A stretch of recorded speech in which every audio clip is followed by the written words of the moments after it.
Alrighty. Hey, Chris. Yes, Now, the family ring that I have, the ring of protection, is that automatically all added in? it is. Oh, that's sweet. I like having an armor class 19. Yeah, pumps your armor class to 19 and plus 1 to all of your saving throws. Excellent.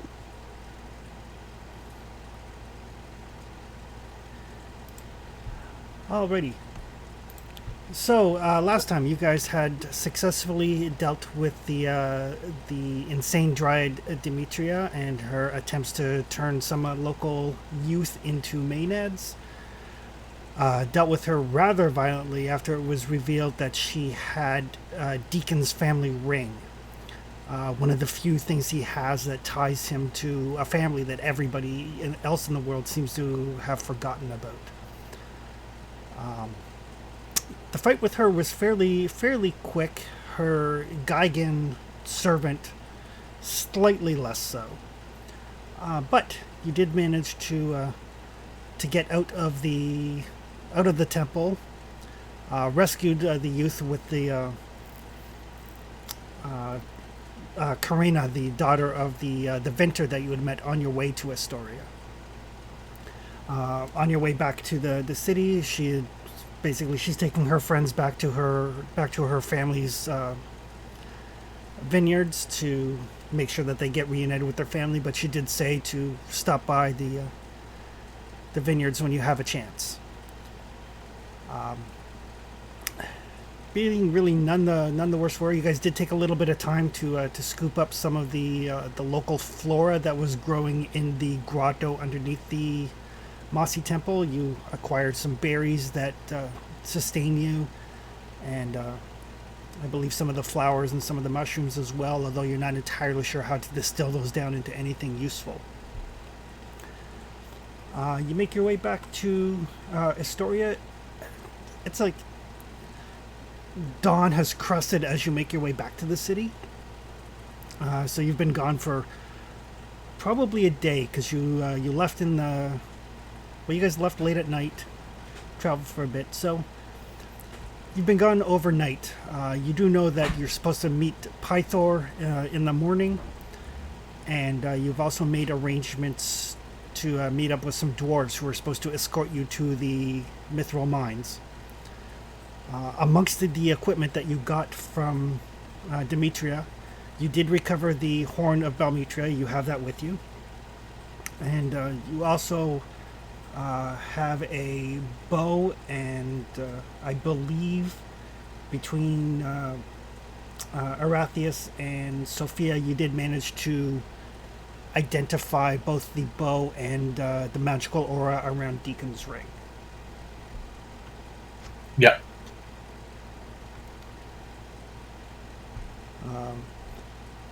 Other than that, it's like 7:30 in the morning as you arrive at Estoria. As you traveled through the night, you did notice on the far bank of the river, across from Astoria, a number of campfires, kind of dotting the forested bank of the river across from the city.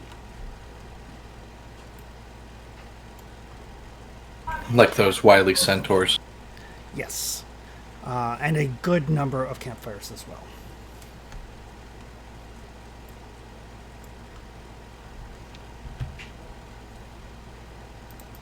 Maybe we should speak to one of the locals about them. See if it's typical.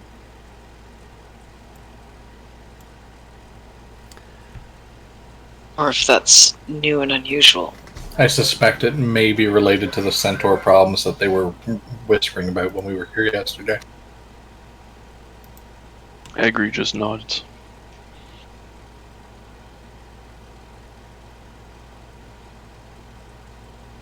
We also have the miners to meet with.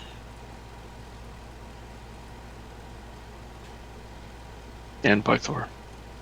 I was just gonna say, should we do that or the king first? Yeah, get that one out of the way. Let them stop by the temple, maybe drink from the horn, and go with the dwarves when we recover. I like that idea. Was anyone terribly injured and needed healing? I think I am. Not anymore. I I'm was, fine. but I'm fine now. Yeah, if I remember correctly, Helena kind of gorged herself on the berries. Yes. Yes, I she did. Yes, that's Rathius had a couple as well. They were super tasty.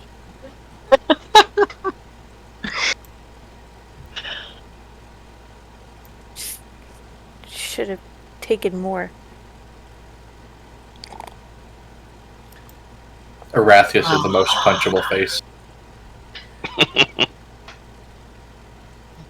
He did Well, last between time. you. Sorry.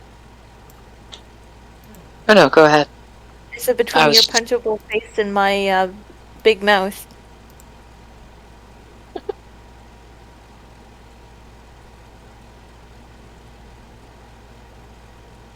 For being accused of having such a smart mouth, you'd think I'd use it less often. Yeah, that's the problem with having a smart mouth, though. Is we don't. Use it to get yourself out of trouble instead of into it. That might be a But thought. there were those bandits on the road we talked our way out of. True. Very true.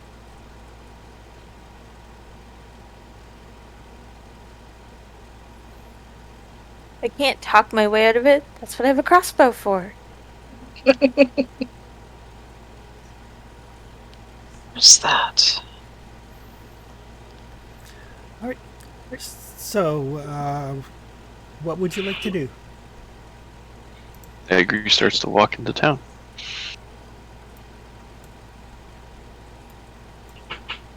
I shrug and follow Agri.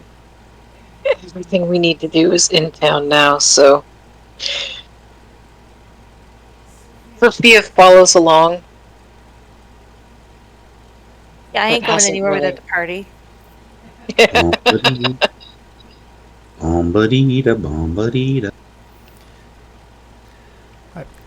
You guys do notice as you walk through the town, people are kind of getting up, going about their getting ready to go about their daily business because it is fairly early in the morning. But seeing you, I mean, you guys do have some blood splatters on your clothing and on your weapon, stuff like that. But you're carrying a fairly large dragon horn with you, and there's some stares from people as you walk by, and you do notice as people are staring at you, Kira will go up to them and kind of like whisper to them, and then kind of like skip a little bit to catch up to the party, and she does that to like everybody that seems to notice you as you walk through the town. Ooh. Yuri, Spreading the word. that's what I was wondering. What is it you're telling them when you... I'm telling them that the heroes of the Heartland have returned the Horn of Belmiter that was stolen from the shrine.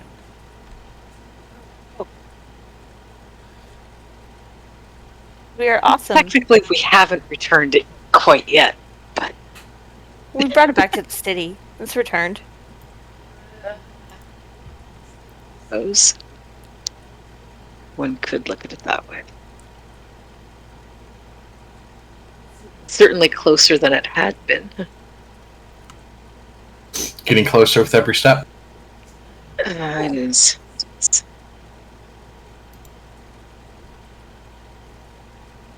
We are awesome. We just save people. We did. That's very true. Sophia is obviously in no hurry to get anywhere in particular. The sooner it's done with, the sooner we're out of here. Agri agrees. Easier to rip off bandage. Also, he might be sober this morning. He better be sober this morning. Yeah, we'll see. It's Part not of like you're the going problem. alone. It's either going to be sober, in which case we're going to have a conversation I don't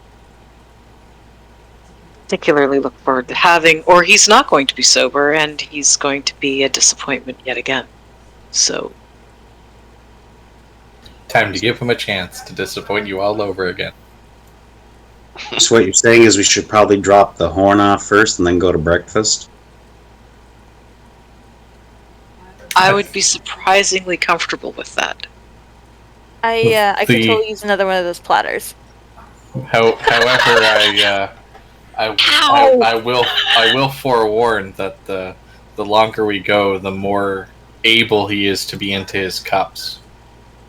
Well, true. then he'll have to exercise some self-restraint. It just gives him an opportunity to prove himself. Exactly. Well, we're up here at the temple. I don't know what you guys.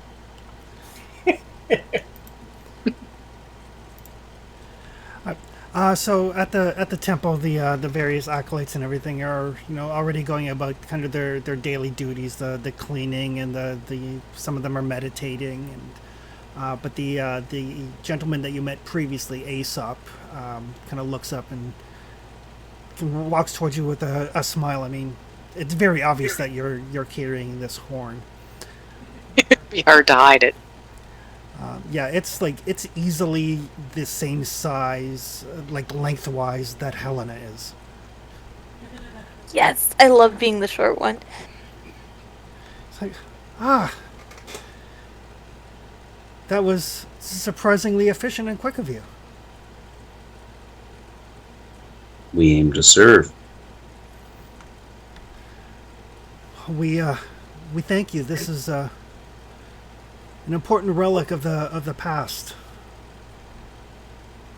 Can we use it for a few minutes? If a group was to drink from it, does your lore suggest they should do that on an empty stomach or with a full stomach? But that really depends how much you do intend to drink. Like enough for effect? I would think that you would be fine either way. I mean, assuming your goal is to get inebriated, I generally find that's best done on an empty stomach. If your goal is to drink a copious amount without too many ill effects, I would advise a hearty breakfast first. All right, breakfast it is. It wouldn't do very well to show up drunk. That would be ironic. I can get trashed for us, and then you guys can go while I sleep it off. I'm cool with that. Oh, if only it worked the other way around. The sacrifices you are willing to make for us, they are astounding. I am here for the party.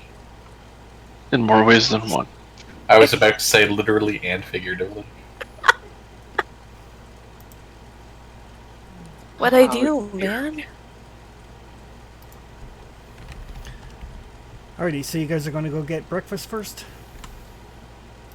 Sounds Yes, like it seems so. Alrighty, so you guys make your way to the Dragon Tooth Inn. As you pass by what is obviously the blacksmith shop, you can hear inside, you can hear banging and cursing, and then more banging. Sounds like a blacksmith shop.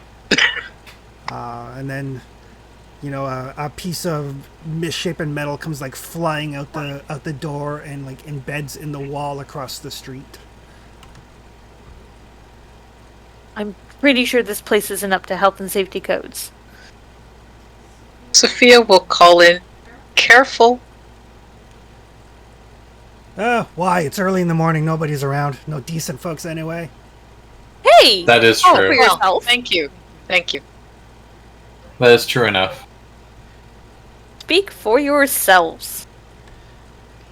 So, as you're gonna peek in, this very kind of like very, very muscularly built, very short, stout gentleman, long, graying black beard, kind of like comes out and looks up at all of you except Helena. It's like, oh, you're those heroes that I heard about.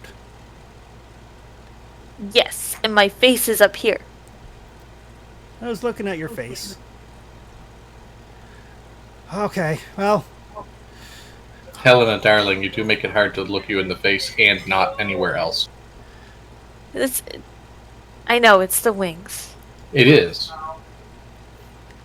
Like, wings. It's been a long time since I saw a siren like that. Good for you. Hopefully the hero thing pays off for you. Yeah, well. If you ever find yourself with extra coin and in need of armor or armaments, just come on by. I'll see what I can do for you. It's a lovely forge, but it's not the legendary one that we apparently have to try and find. Oh yeah, heroes, right? Yeah. You're looking for the mithril mines. That we are. I know the forge.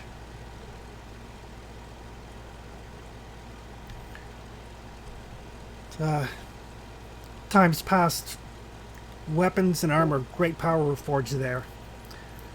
But then, goddamn Titans, Estoria cursed the place. Put out the fires. Drove everyone out. Well, those that weren't killed. Interesting. Well, we're likely gonna have to fix that, so, you know. You can point us in the right direction, that would be great. He just kind of stands at his doorway and he kind of points like across the river towards like some mountains in the distance. Like, it's right about there. Sweet, thank you. You know, I wish I could see as acutely as you currently are between your mind's eye and your eyes so I could know exactly where. But thank you for the help. Yeah. Well, if you're looking for guides, there's some of the folks that used to work there. Some of them even survivors of the curse. They usually hang out across the way at the tavern before they go to work at the copper mines. Yeah, most of them apparently had passed from what we were getting last night during the revelries, but there was a young man that had his uncle's knowledge that he was going to show us the way. Oh, good for him. It's always nice to see the young folks stepping up.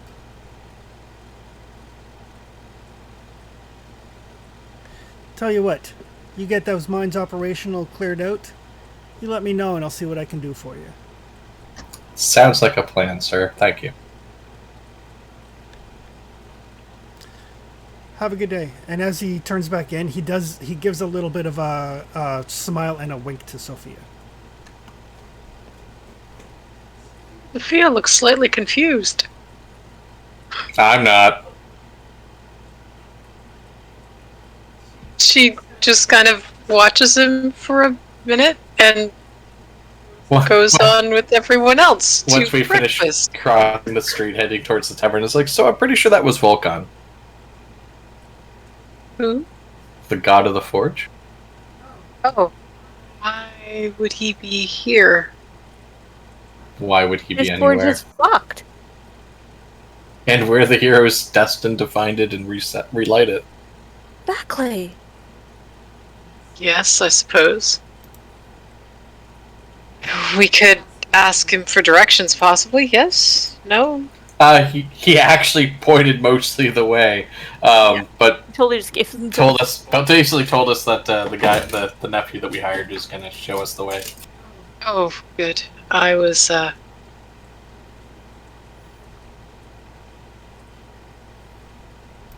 In another realm. distracted.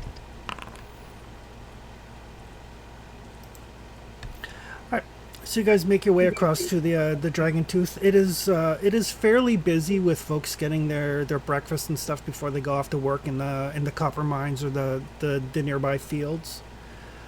The bartender, kind of like a white-haired but not elderly looking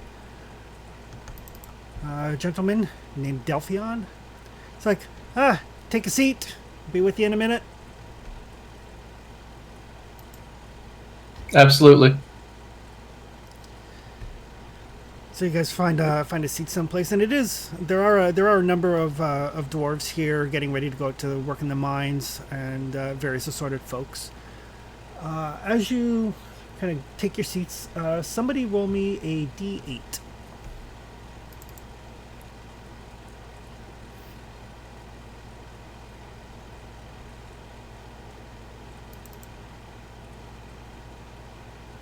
Well, if no one else is going to do it, I will. I was just about to say, let's not all do it at once here. I can't remember how to roll one die. /R. /R space 1d8. That's it. I was going to say, I used the wrong command. Where is Try that again. There we go. 3.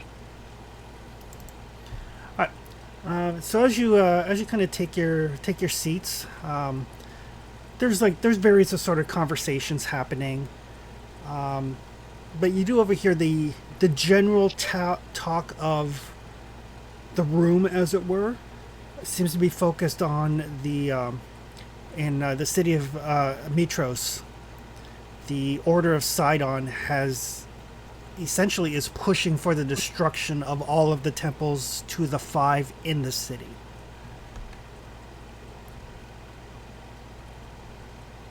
It's not Oh, that's not well. surprising. I mean, it's the sort of thing that they've tried before in the past, but they seem to have a fair amount of support from the populace. So the conversation seems to be like, which way is Queen Valis and King Asateus going to go? Are they going to continue to resist Gaius's demands, or are they going to capitulate and throw the city? And I mean, this is the city that was named after one of the 5 gods who actually ascended to true divinity. Are they going to turn their back on that? That seems to be the general conversations that are happening around.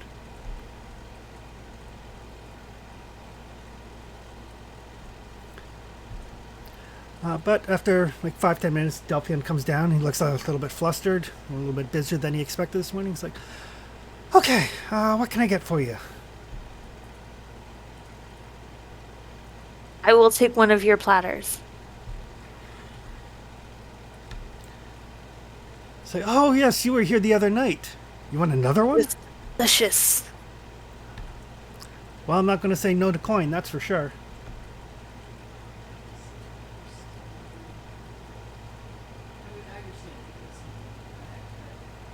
I think you're muted. I don't understand where you put it all. Some of it into her bag to later Some of it, become I mean, yes, she did put some of it into her bag, but still, a lot of it was not put into her bag. I have a high metabolism. I'm pretty sure it's the wings. Takes a lot of energy to keep them up. Kind of Growing like a feathers. hummingbird.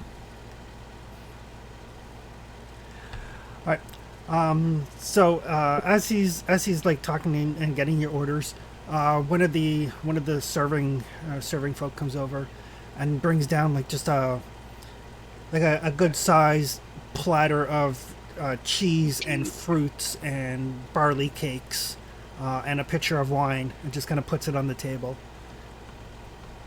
Just kind of nods and smiles at you and says, heroes need to keep up their strength. So this is she kind of gestures over to like some of the local farmers. It's like they decided to send this over for you as a thank you. Oh, Thanks. I raise my hand to them in thanks, because wow, this is exactly what I need this morning. we.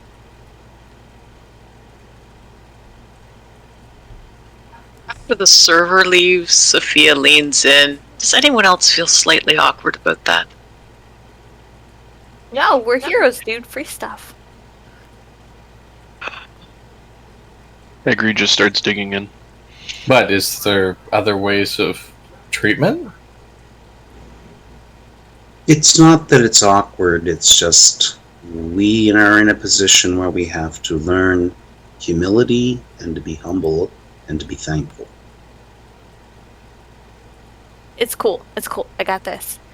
Helena gets up and she goes over and she quickly composes them a poem about farming and blah blah blah, and she signs it and gives it to them. Okay. Hey guys. The great poem, blah blah blah. Give me a performance check. Sure. Worst poem ever. Oh, good. Nope. Best poem ever. Not quite. You've done better. It's pretty good though. But it's up there. So yeah, there is some passing around of the poem. There's some the farmers, they are literate. I mean, they do like move their lips when they read, sort of thing, but they are literate. And then they, as they kind of pass it around, they, kind of, as each one reads it, they just kind of say, "Thank you. This is thank you. We'll leave you be. We understand that you have important things that you probably need to do, but No worries. just we just wanted to let you all know that we appreciate. I've got family up in the heartlands there, and I heard about the giant boar there that you dealt with. So Yeah, no. It's all in a day's work. And she'll slide back over to the table. and after a couple more minutes, the horde platter comes out. Takes up a good chunk of the table. Oh, God. Yeah, I don't see the menu for Yeah, this just place we only have the anywhere. Sour Vintage one. Yeah. Brady, I'll share. I mean, between the cheese platter and that, I'm pretty sure that we're all well fed. There it is. There's the Dragon Tooth menu. It's because I reorganized things into folders. It wasn't available to all of us earlier.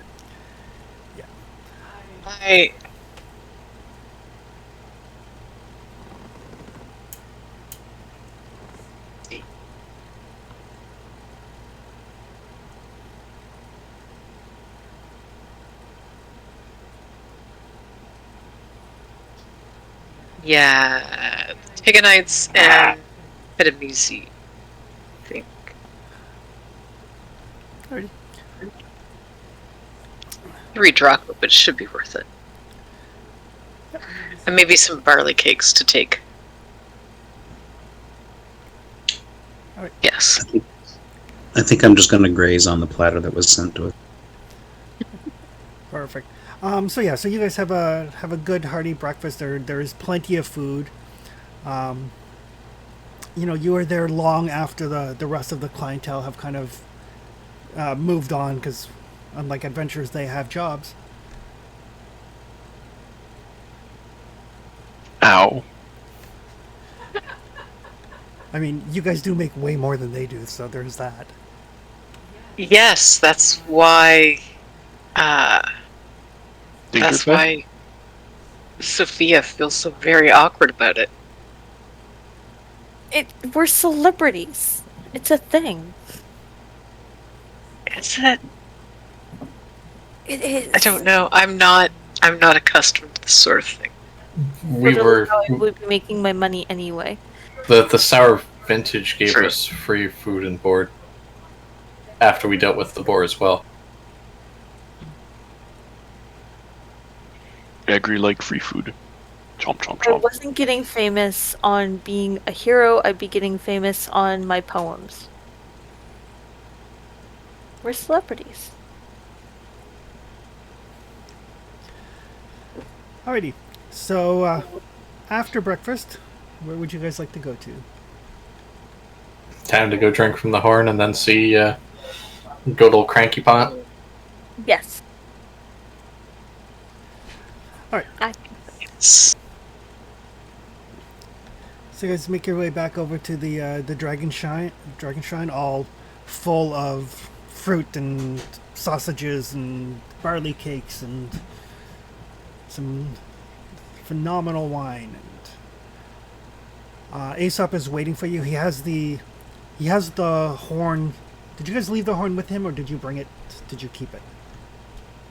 I thought we left the horn there. Yeah, I figured we would have left it with the acolytes.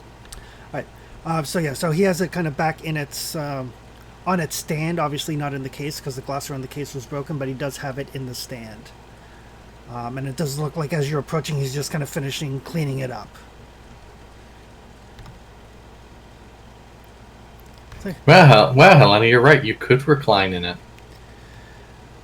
Please don't recline in the sacred artifact. Wings get in the way. I can't fit in the horn. Good. Okay, I suppose, I suppose... Like a room we can use? Oh, certainly. And he kind of picks up the horn kind of gingerly. It's like, I guess I probably shouldn't have put it on the stand. Follow me, and he leads you off into, like, one of the little, almost like a little study chamber. Kind of ushers out the acolytes that are there. Puts the horn down on the table.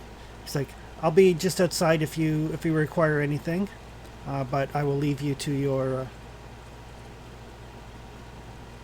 business. Thank you. And he kind of backs out and closes the door behind him.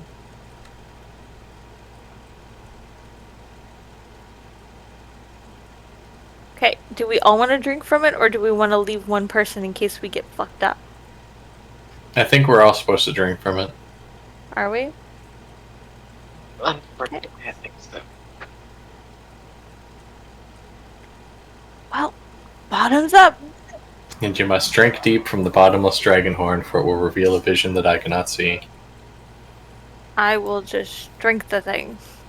Yep.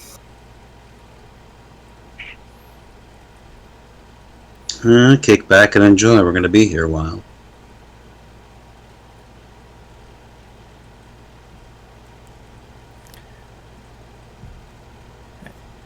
Is anybody not drinking? No, Sophia's drinking. I agree we'll also drink, but he's pretty full from earlier. She does it reluctantly, but she does. It's liquid. It fills in the cracks. So each of you drinks from the horn, and you can feel your vision kind of getting cloudy and your eyelids getting heavy. And you feel the cool water spraying on your face, the scent of the sea, the scent of salt water in the air. And when you kind of open your eyes, you find that you're standing on the deck of a gorgeously outfitted galley. There's bright blue sea stretching everywhere around you. No land in sight. In your hands, you're holding a strange bronze device that seems to reflect the constellations, even though it's daytime and the stars are not to be seen. The oarsmen that are pulling the ship through the water are moving. The ship is moving faster than you thought possible. But when you look down, all of the faces of the oarsmen are all skeletal. And their eyes are just these, like, burning red pits. And then you're kind of startled awake.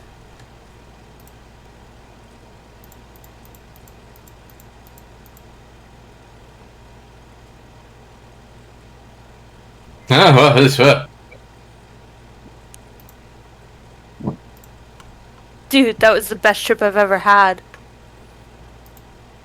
Well, that was something. That I was agree, not no, the like, best oh. trip I've ever had. Did we all see the same thing? Were you on a Jeez. boat? I was. Did your oarsmen all have burning eyes? Dude, that was a ghost ship.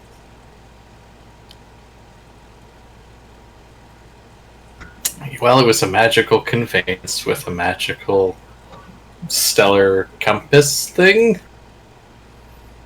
The Yes. bronze device.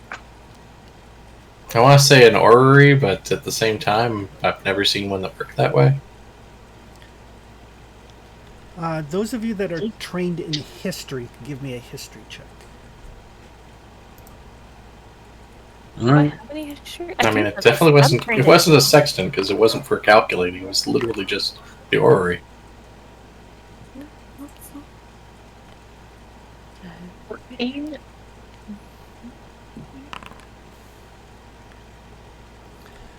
All right, Helena and Deacon, you recognize the ship for sure. That is the Ultros. It was a galley constructed by the Dragonlords and commanded by a man named Estoria Arklander.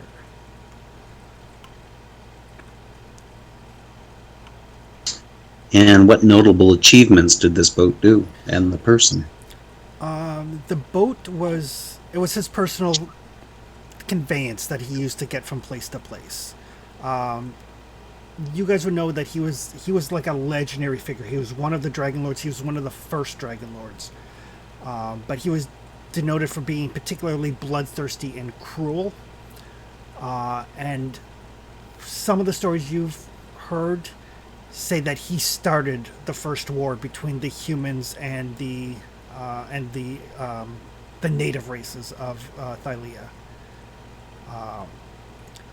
The ship was commissioned so that he could, carry out his campaigns. So we need to get the boat of the douchebag. Gotcha. You got to get the douchebag's boat out of Hawk. Exactly.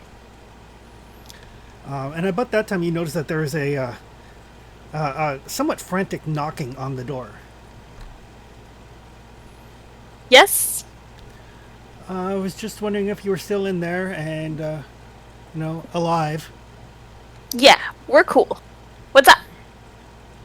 Well, after the first hour, I grew concerned. How long has it been? The first hour. It's getting on towards supper time. Whew. We have been tripping all day. Well, Oh. shit. The You don't power like of keeping visions. anything awake. So, is everything okay? Fine. It is now. Yeah, mostly. Might not be in a few hours. I A understand. few hours, like 20 minutes. I understand that drinking from the horn can sometimes cause hallucinations and some even say visions. That was the point. Yes. That Yeah, there was they would definitely be vision. correct. Yeah, I would certainly say that there was some vision involved. I doubt the king is sober now. Well, Well, let's go find out. must be. As I said, an opportunity. Well, if you want to be a complete oath breaker and skip out on the arranged meeting. No, I would not like to do that. Let's go do the thing. As you guys leave, Aesop will grab the horn and say, "I've been talking with your companion," and he motions to Kyra, and she says that the oracle said that this was to accompany you. Oh, okay. Artists to accompany us? The horn. Okay.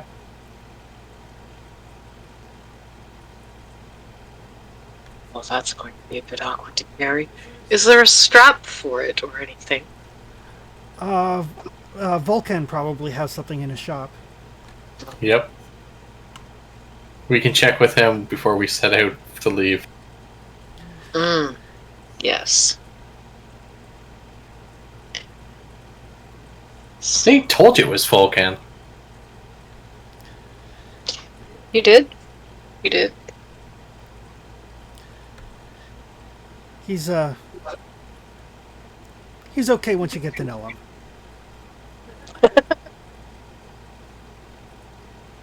Generally speaking, if you need to add that.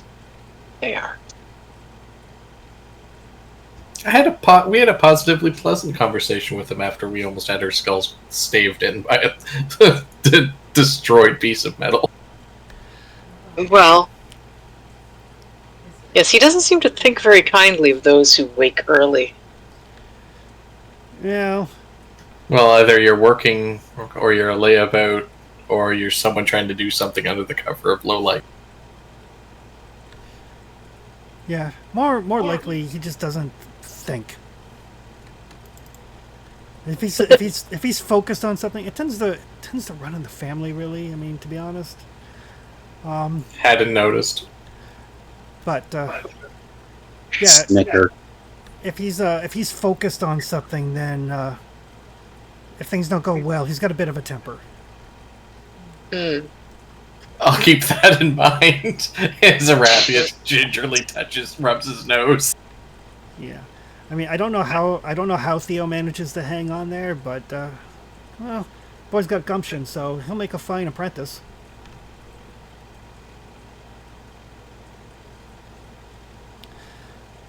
Well, if there's ever anything that we can do for you here at the shrine, you know that you're always welcome. It touches our heart to know it.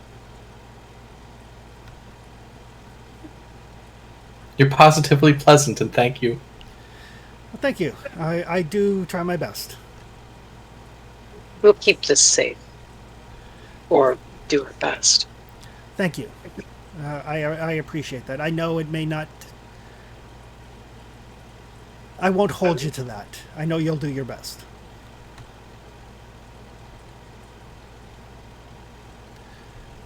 And who is carrying the horn? Put it on the centaur's back. I was literally just going to say pack mule, so Arathius, yeah, I'm okay with that. Ooh, took the words right out of my head. I certainly can't carry it. They're It's as big as I am. Well, you could carry it, thinking but it'd be all that you have. How much is Centaur carrying?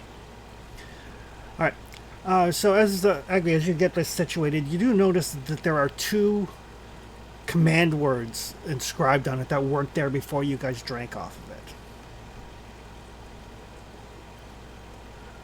of it. Oh. But can you read them? You can, actually. Would you care to test them?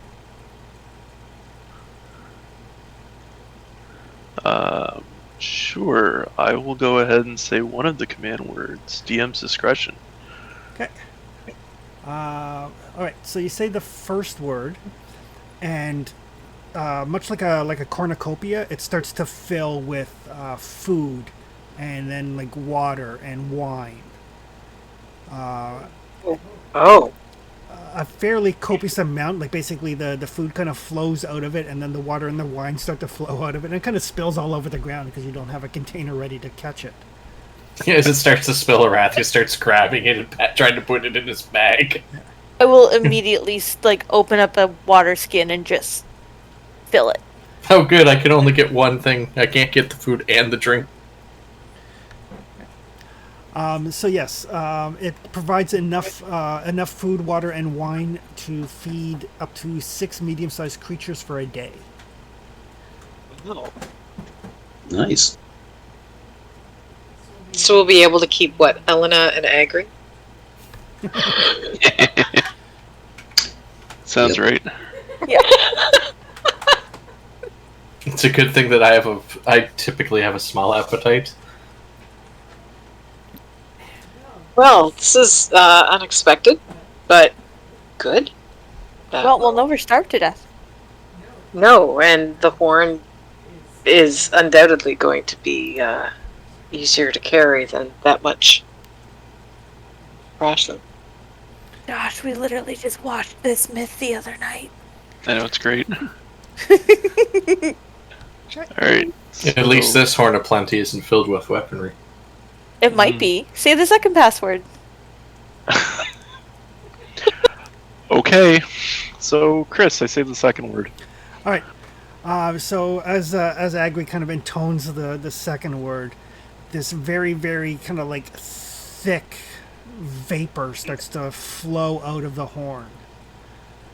And basically starts to like pool around the ground. And I'm going to need everybody to make a Constitution save. This doesn't seem Ouch. good. And out I go.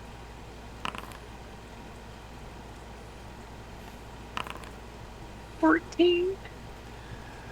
Alrighty. Wow, Deacon, holy shit. So as I this mean, as this vapor kind of like rolls around your feet, you see Helena and Arathius just like stiff as a board Oh dear. for probably 5 or 6 seconds before they kind of like snap out of it as the vapor kind of moves past. And you do see, because you guys are like out on the kind of the street when you're doing this, some of the other people around as well, as the mist kind of reaches them, they kind of stiffen momentarily before kind of snapping out of it. Our apologies. How are you I like it. feeling? That seems like it will be very interesting in combat. I'm feeling very tense, like my muscles were all locked up. Yes, that was unexpected. That will be useful. See, I told you it could be full of weapons too. That's not what I was expecting when I said it. Anyway, yeah, let's go. Yep. Agri throws it on his back and starts heading towards the keep. I was kind of hoping for a like power word to make it smaller, but oh well. And I added the horn onto your character sheet there, Josh, so you can look at the particulars of it. Yeah, that's why I was looking at it whenever you were describing it, and I mentioned your discretion on which one first. Okay. So, where to? Our meeting with the king that we were ridiculously late for. But with reason. But with reason. Let's go peace with reason.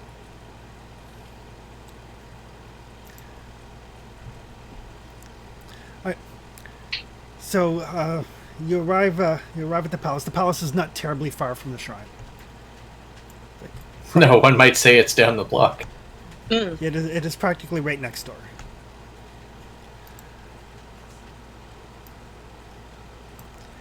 And Just judging from the sound of thrashing, Pythor is probably not sober.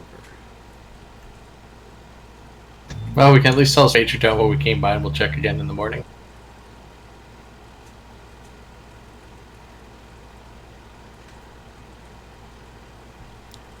We can go in. I just really don't want to get punched in the face again until I almost die. Well, stop calling him a drunkard. He is! It doesn't matter. Stop telling him that. but it's my job to tell them that. Why does the truth hurt my face? Because it's coming from the wrong person. Let it come from her. He's not going to hit her. You don't know that? Right? We don't know that, really. He would I be very don't know. stupid to do that. Yes, well, he's drunk, and that often comes just before doing something stupid, so we'll see. Sophia will walk up to the whichever guard is nearby. Okay. He's like,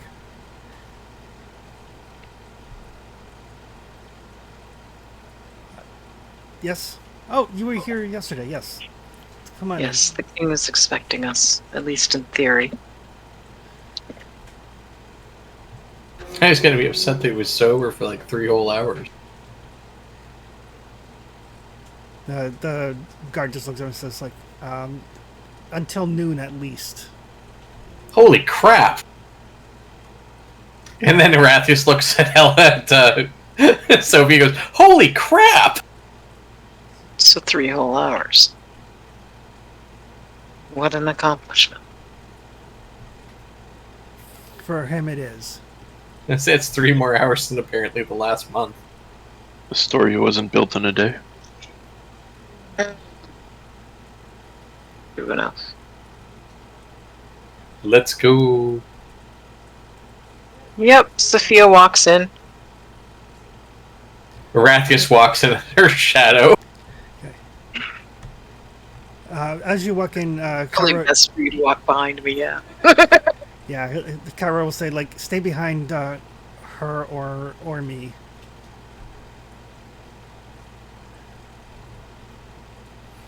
Right. So you walk in, and yeah, he's like kind of like lounging on his throne. There's a good deal of like spilt wine around, and he's got like a cup that he's basically in the process of like chugging the last remnants out of.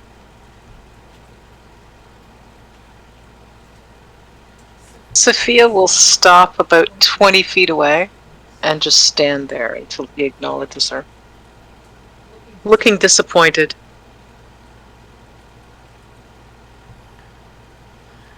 He does notice. He looks like, I thought you weren't coming.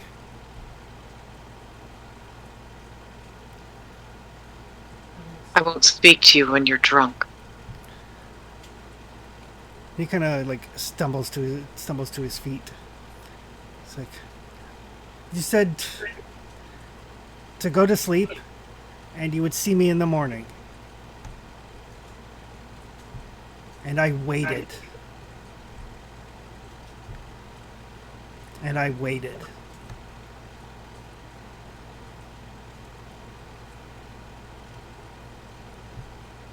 But you're right. Just like your mother was.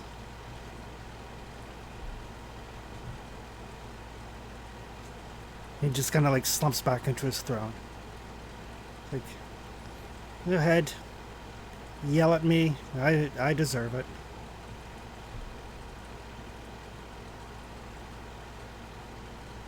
I'll be back again tomorrow. Be sober next time, hmm? And Sophia turns around and walks out. Erathius very quickly backpedals to not get run over. Since he's standing literally right behind her for shit. Deacon kneels, nods his head at the god, and then walks out behind the rest of the group. As you guys make your way out, you notice that Kira stays behind and walks up to the throne. I'm sure she knows what she's about. As much as I'm tempted to listen in, I also don't want to have my face punched in.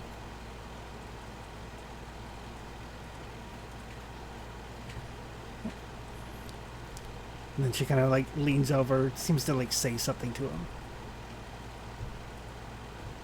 And you guys have traveled with Kira for a while, and you've never seen this kind of look of like disgust on her face.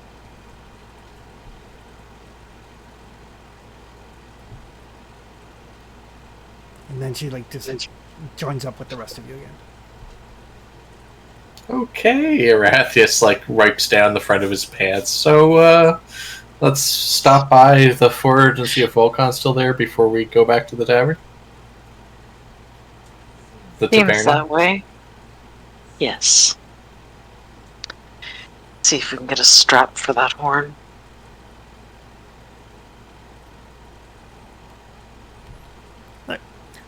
So yes, Vulcan is still hard at work. As you make your way actually into the shop, you see he does have a fairly young, probably like 16-year-old, like blonde-haired human assistant or apprentice.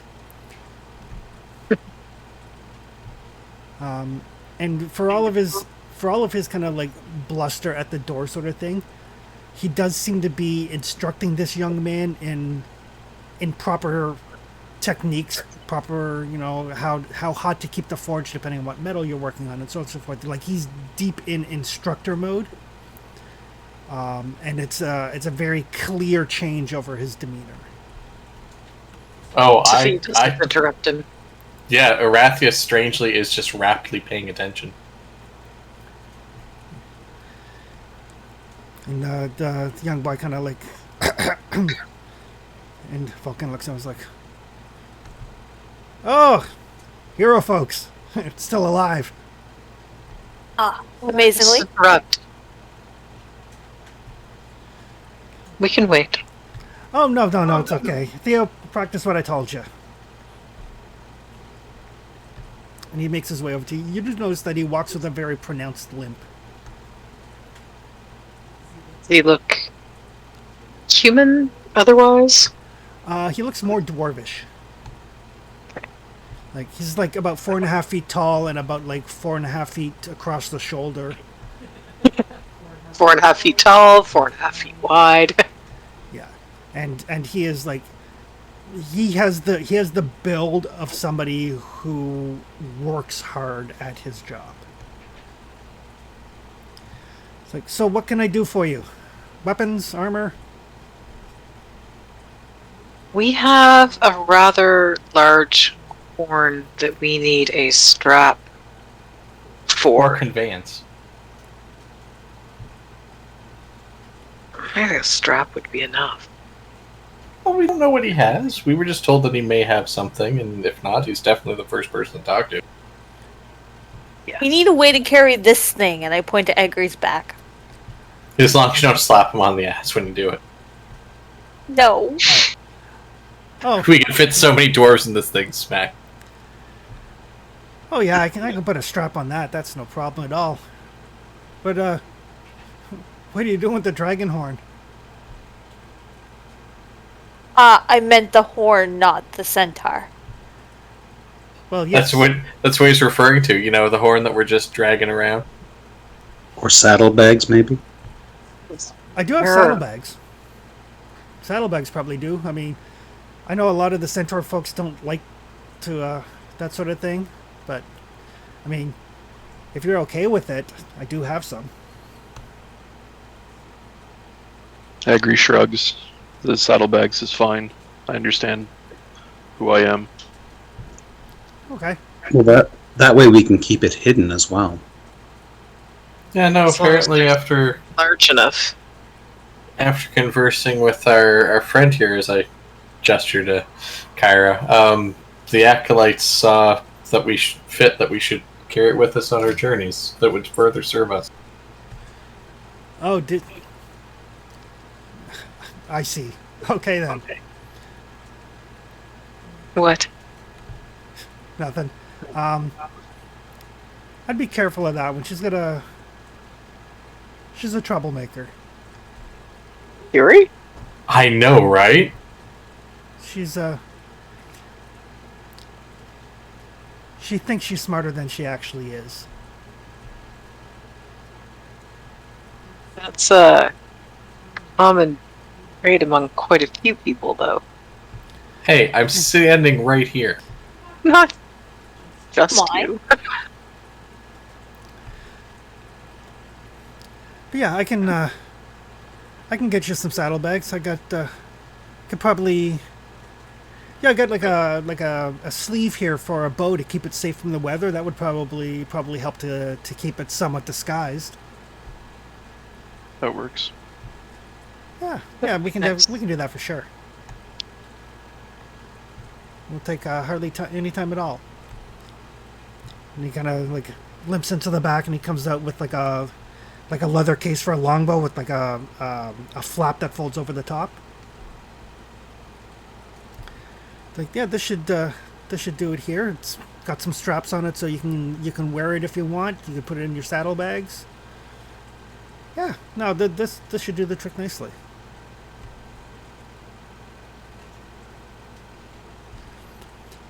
And you do notice as as he's like putting the horn into the bag and kind of like adjusting it a little bit for the fit and everything. There's a definite respect for the horn in the way that he handles it.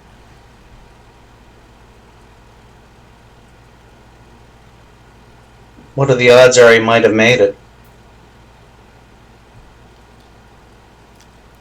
It's entirely possible. Like it is like a dragon horn, but it's definitely been kind of like gilded around the edge and that sort of thing. So it's possible that he did the work on it, but you can tell that there's some level of connection with it.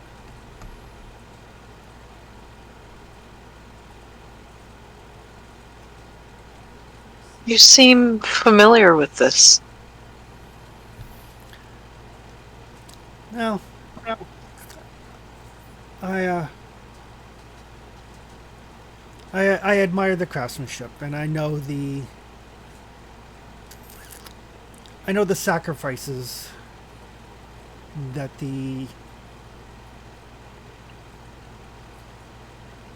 owner made for these lands. So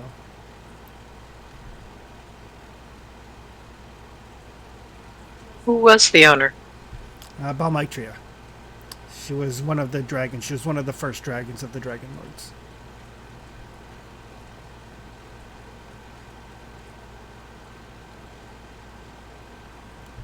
And everybody can give me an insight check.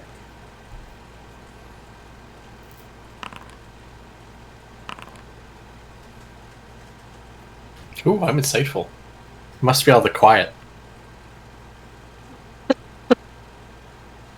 Tell him to shut up and listen for once. I agree. He's fascinated that he found a bag to hold it. Thinking about all that food later. Totally distracted.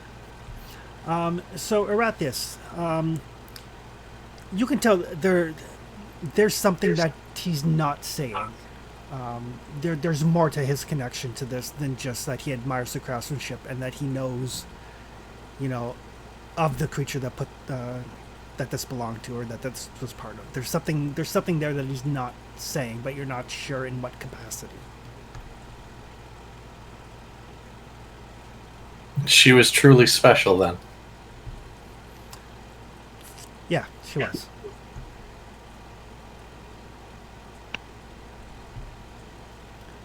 Right, is there anything else that I can get for you? No insight into a dragon that isn't all ruin and rot is more than enough for me for today. Well, good luck with your travels. I hope you don't die. I hope we don't die too. And when he says that, he specifically looks at Sophia. Oh. I am not gonna let Sophia die. I appreciate that. I don't plan to let me die either.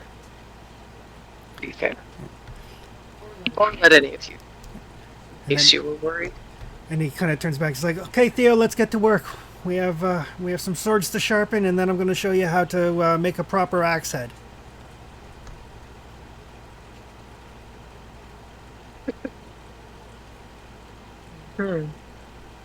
Oh, what kind of axe? Oh, just for splitting wood. Oh, okay.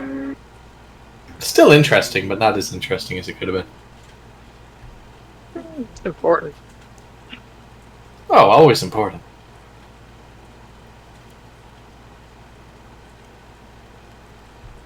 All right. So, what are you guys up to next?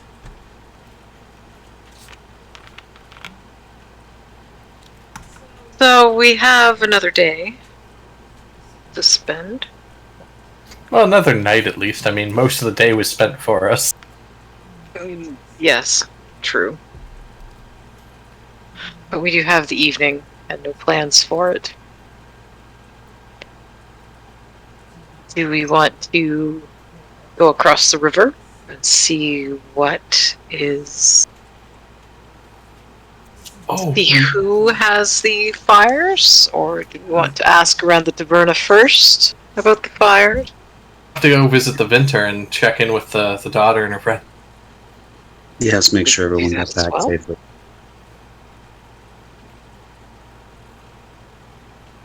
And judging by his location, he may have information towards the other inquiry as well. You know, being outside Possibly. the gates on the opposite side. Maybe. He might have heard some rumors at the very least. Or they might have circled around. Yeah, and if it is related to the centaurs, I'm sure that because of the interference in the weather, he'd be most up to date on information. Possible.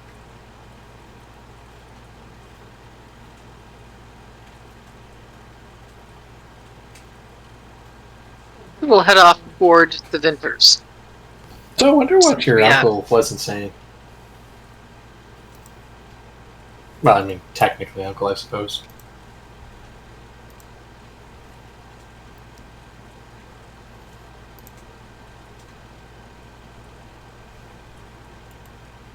Well, I don't know. Because there's definitely more there, and I mean, aside from his actual much closer connection to Valmitria than just knowing her. You think they were lovers? You could well have been. I mean, I personally, I don't understand it, but not everyone's had their life destroyed by a dragon. I bet we could find the story. Oh, I'm sure someone might know it as I look over at Kyra. That's a story for another day. Indeed. Those are the kinds, and that's what we do. We tell stories. Part of the secret to being an experienced and long-lived bard is knowing when to tell a story and when not to. And I intend to be a long-lived bard. That is fair. Or at least That is continue very to be a fair. long-lived bard. So what was it you said to the king?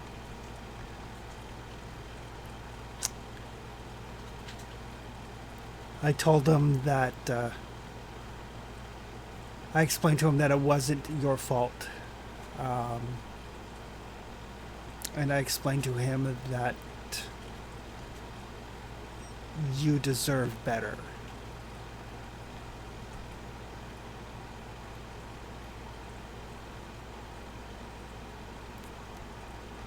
It's not my first time being around kings and their follies.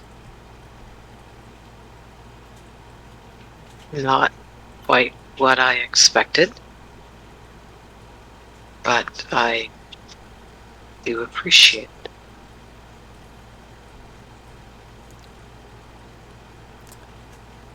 He'll, I told you before, he wasn't always like this. And unfortunately,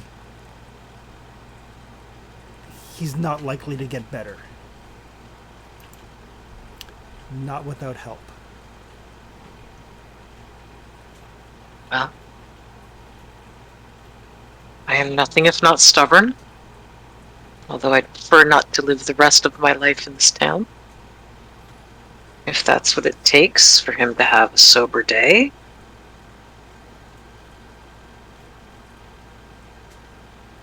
And let's not hope that nothing happens to his preferred daughter in the meantime. I don't think Honora isn't preferred. He told me once that he'd only ever made 2 perfect things in his life, much to the chagrin of his father. And, well, let's just leave it at that.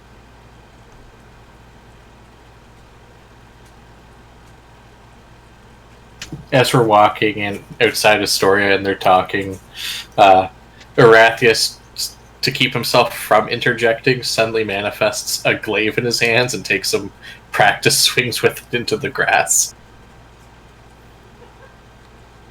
Mighty Grass Slayer. Yeah. Despite the martial weapon and his normal inclination, he seems quite competent with it, but it's more like an idle action. So you'd make a good farmer. Good to know. Yeah, Sophie's sort of hanging at the back to have this private conversation with Carrie. Deacon just slightly shakes his head at this unorthodox use of a weapon. Elena is completely lost in her own world and just singing to herself. Agri's thinking about all of that lovely food in the cornucopia. So you make your way to Theracles' vineyard. It's not terribly far outside of Estoria, but it definitely does have a much better vantage point of the of where you saw the campfires and everything. So it is entirely possible that he has more information. But as you approach, Karina comes like running up, kind of gives each of you that allows it a big hug. And Erathius permits it after dismissing the glaive. Well, Sophia will hug her absolutely back. hug her. Hugs, not thugs. I told my father that you came and you found me and that you saved our friends, and I was hoping he would come by. He wanted to say thank you, and you can see kind of like walking much slower than her because she just like bound down the road towards you. I don't think she touched the ground. But yeah, you do see the venture that you met the other day, Theracles, and he's carrying something, kind of like trying to hide it behind his back, but it's kind of like long, and he's not doing a very good job of hiding it, but it's like wrapped in like what looks like some sort of just possibly like cloth with some straps around it, sort of thing. He makes his way up to say, I didn't expect when I saw you the other day and I'd mentioned how Corinna had gone missing. I didn't expect you to find her so quickly. This is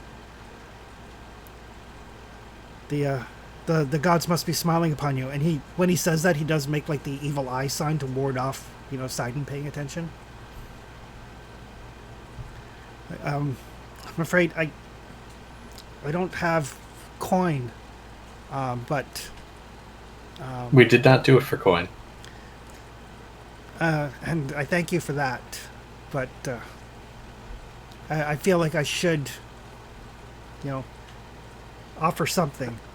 And he looks at Deacon. He says, "You're a military man. You know the importance of a fine weapon." Mm-hmm. And my fighting days are behind me now, but this served me well in the Eurasian campaigns. And he hands the package over to Deacon. Thank you. I mean, I don't know what your preference is. You look like a hoplite. You may be able to use it, but if not, any of your companions, I'm sure someone will see some use to it. I am most assuredly a hoplite. Try not to sound so enthusiastic. I was in my younger days as well, so it's good to know that there are still those who carry the torch, as it were, and put their training to good use, as opposed to the way some people are once they get out of the military and abusing their power and the like. It's good to know that there's good folks out there. Thank you. You as well. Oh, and I have something else. Just come with me. And he leads you up to kind of like his like little storage room, and you can see like he doesn't have a lot of wine left because he's been kind of preoccupied of late. But he does get two bottles, and they're very ornate bottles, very well blown glass with like kind of some leather workings around them. It's like these are. Spectacular. I'm sure in the days to come you will either have a need to drink or a need to celebrate, and these should serve you in either stead. These are beautiful. Thank you.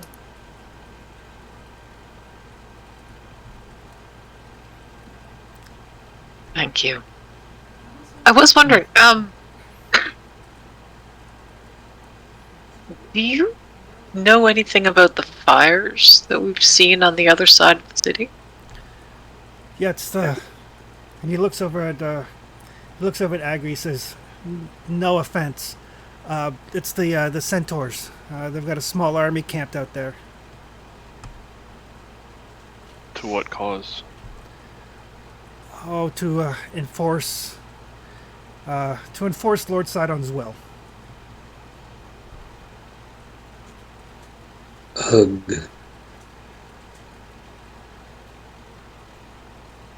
It's not always pleasant being right. They set up camp. Must have been about 3 weeks ago.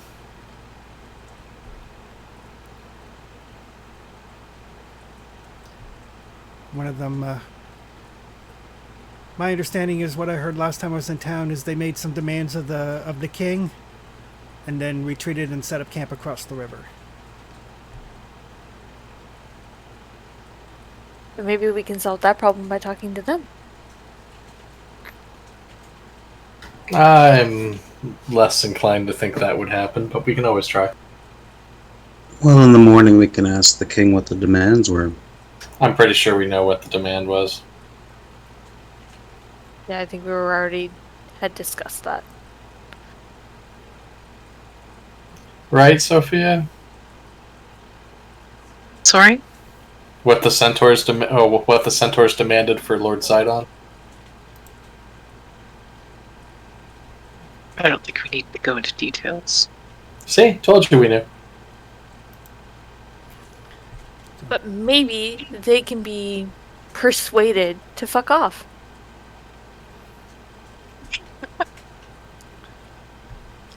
I can be very persuasive. And when I'm not, you guys can be even more persuasive. I agree. I don't know if we can be entire army persuasive. You never know. Maybe they're a shitty army. But that's possible.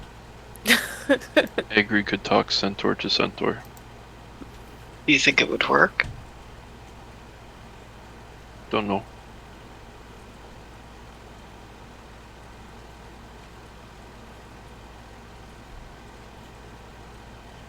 Or would they be more likely to harm you for betraying them? Oh, if we go, you come. Oh yes, that's not even a question. We would That not is- let you go alone. Definitely not a question. Well, if we can get them in small groups, ambushes may work.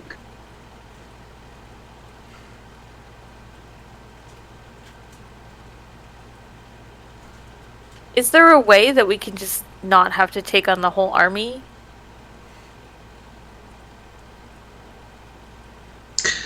It does really just depend on how organized it is, how large it is, but on how many pockets it might be existing in order to stretch where they are to cover where they have to be.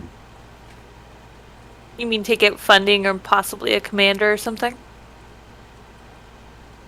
Yeah, the command structure is probably going to be strength and dominance.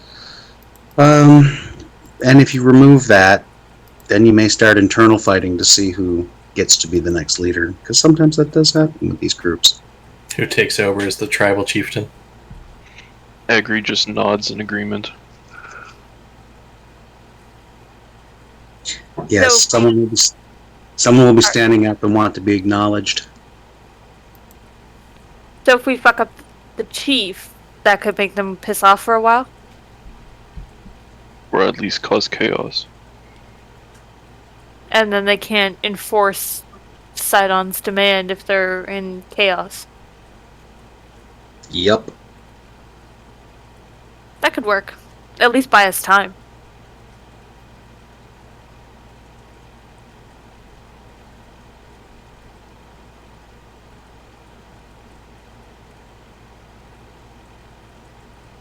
I was really hoping that we weren't going to be right about them. I said that earlier. It's not always fun being right.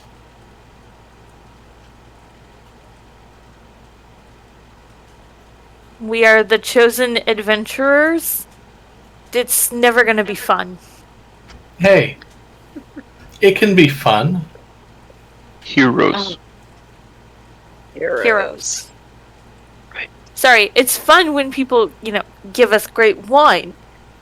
But it also comes with having to possibly take down an army of centaurs. It's also possible that Arathius is simply a masochist.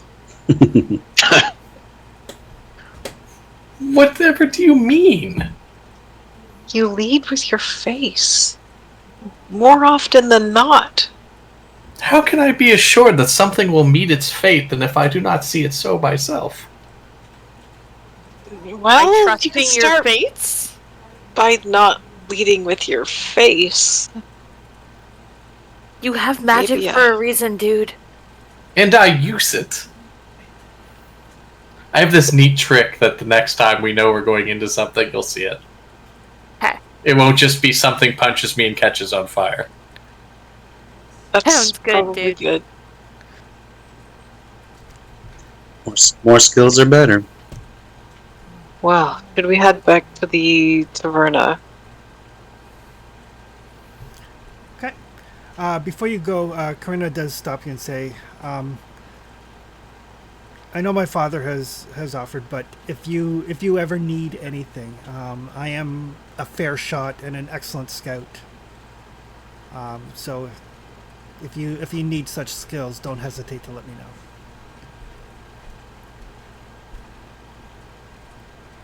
Thank you. I have a feeling that this area will need your skills soon enough. Yes. If you could take care of your father, that would be lovely.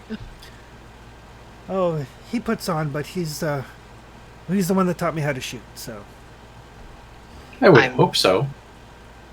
Happy to see those skills being passed along. and then she'll run back to catch up with her dad.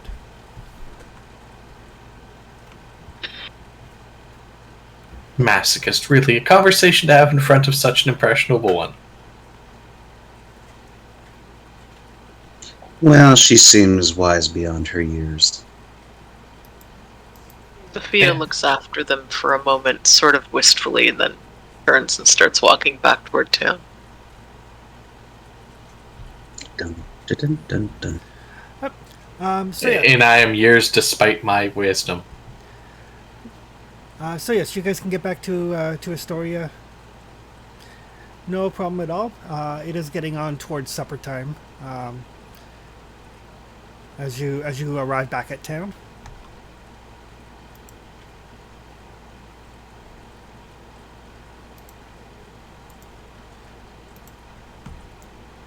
Rathius will gently place a hand on Sophia. It's like, now come on, it's time for us to try and lighten our loads a little bit, at least for one night.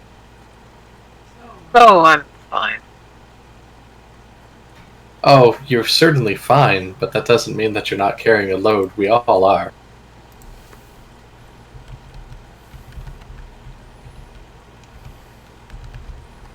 Your father notwithstanding.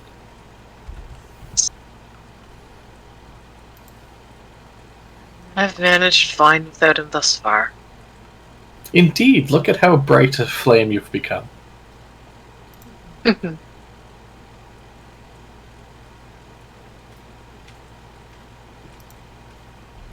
I expect come the morning, as long as we don't get into our cups on the Dragonhorn, we'll find that he's at least sober for long enough to meet. Well, certainly hope so. definitely need a good night's sleep. That would also be nice, yes. I definitely expect so, especially after hearing that he'd stayed sober for a whole 3 hours after basically once the morning was done and we were no longer on time.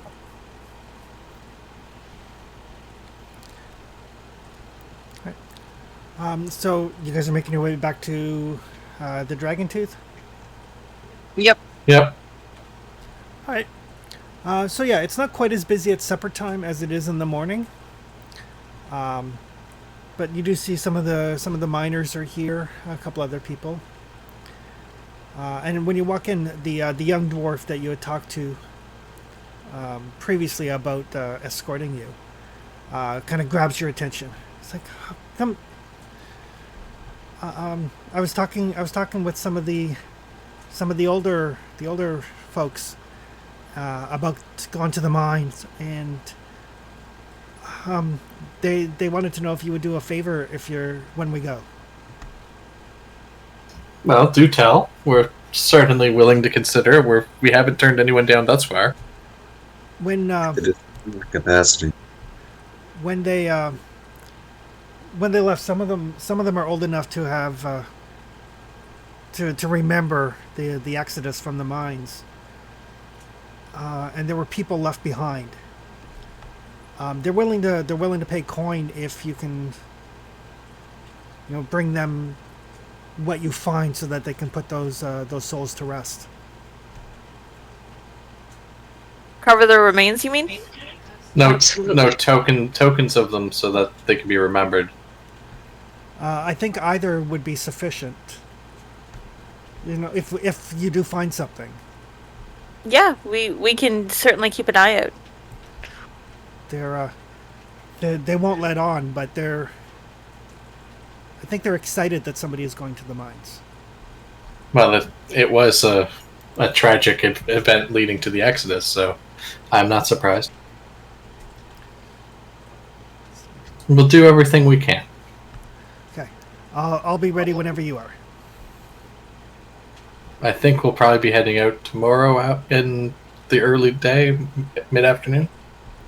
Okay, I'll wait right here for you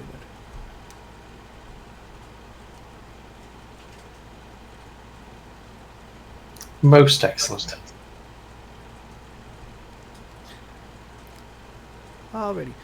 So aside from getting some food and a good night's sleep, is there anything else anybody wants to do this evening? No. I will unwrap the gift that I received, and I will see what is in it. Okay. It is a very, very finely made javelin that seems to have some very faintly carved script along the edge of the head of it.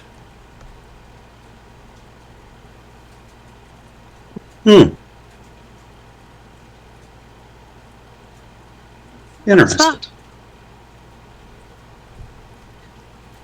This is what he had given me. It's a javelin. It seems to have script written across it. I've not seen something quite like this.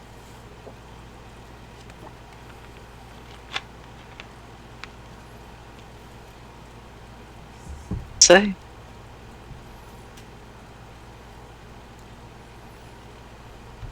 And Deacon, you still have the coin, correct? Yes. So yeah, as you're thinking about it, you can see the carvings. As you kind of think about it, it's written in a language that you don't speak, but somehow you understand the meaning of the words because the coin allows you to speak and understand Draconic. Mm-hmm. And it's What does it say? This end towards you, enemy. Pointy end goes in the other guy. Well, technically, it probably has two pointy ends. Yeah, just one of them says this side towards opponent. Like a claymore. Yep. Okay. Just give me one sec. It says Ulala. Ulala.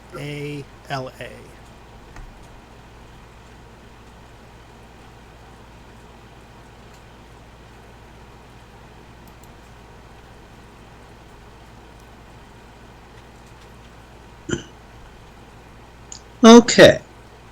And I guess the question is, when would I like to speak this word? I think maybe on our journey tomorrow when we're out of the city might be a better place. Might be safer than in the middle of a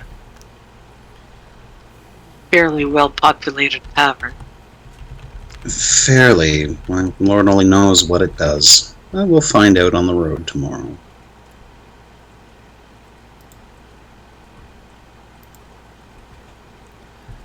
What? Anybody else have anything to do this evening?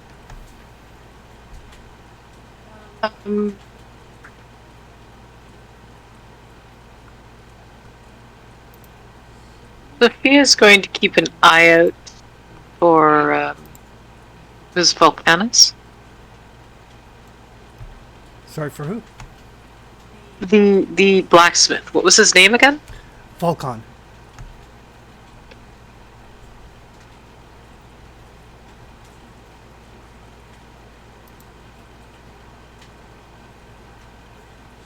Keep an eye out to see if he comes into the tavern.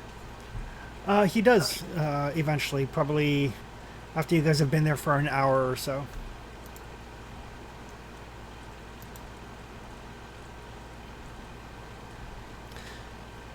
He comes in, he's like, I'll just have the usual, thank you. Kind of like grumbles his way over to a table.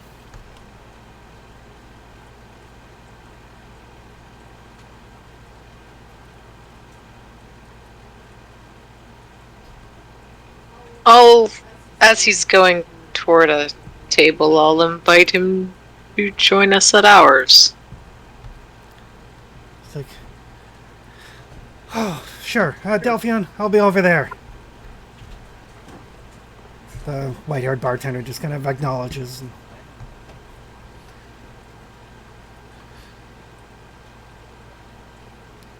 He's the sort of guy, he takes up a lot of space at the table when he sits. 4.5 feet.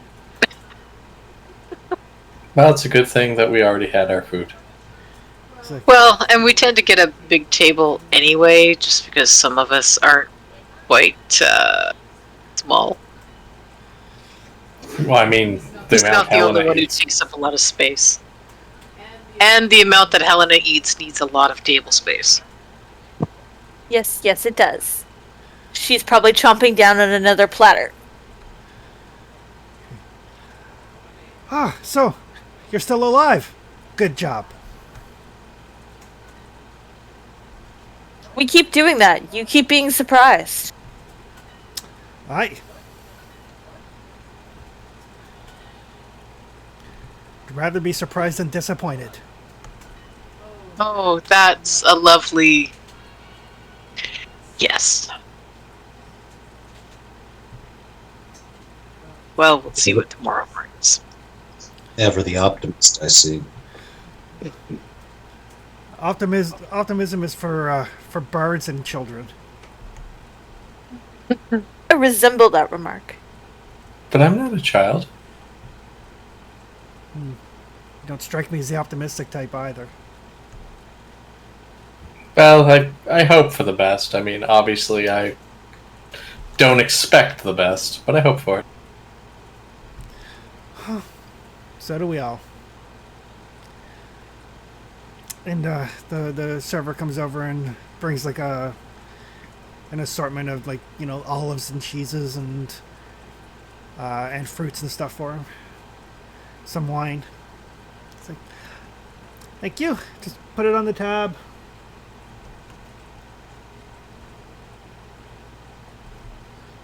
So, how are you finding our fair city?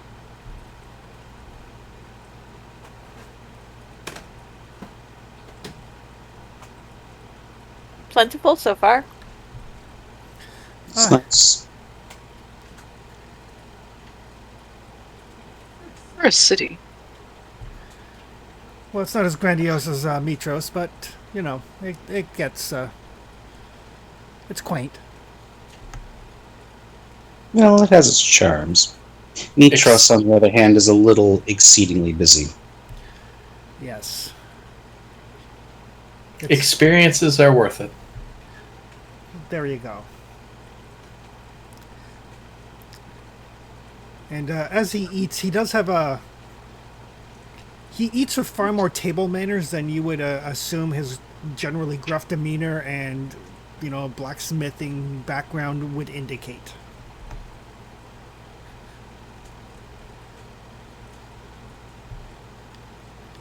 As a matter of fact, he tends to eat. He tends to eat very slowly, like kind of one thing at a time, sort of thing.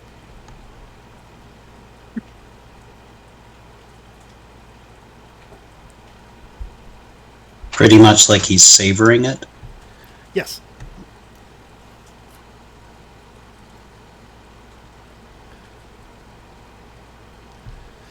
So, if you don't mind my asking, what does bring the heroes of the Heartland to our fine city?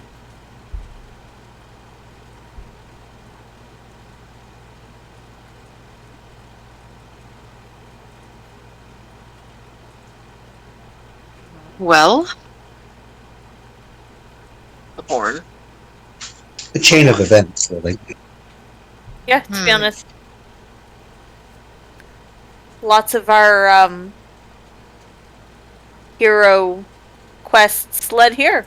So here we are, doing more heroic quests. Well,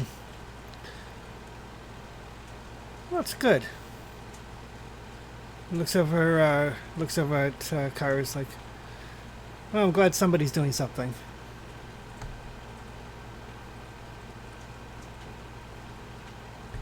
And Kyra As just, opposed to? Kyra just looks back at him. It's like, Kyra like stares, like practically stares daggers at him. Says, yes, somebody is doing something.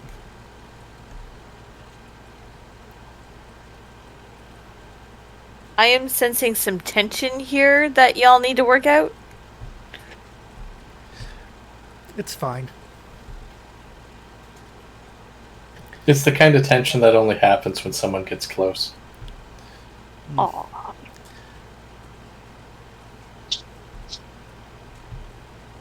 Vulcan, then Kyra speaks up. It's like, Vulcan won't admit it, but he's here because he's hiding.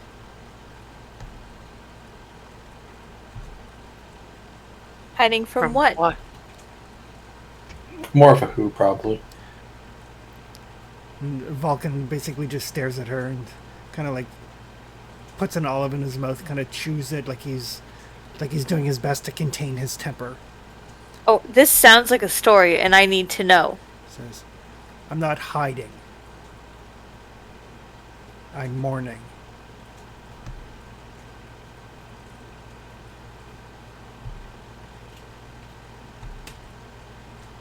Is it the Dragonborn lady? No.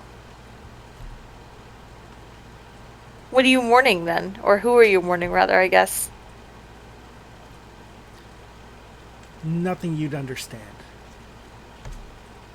I don't know, man. I think I know a little bit about mourning. Just a little bit. She ruffles her wings. But Kyra and her ilk, they're younger. They're more active. They don't understand. They haven't felt loss yet.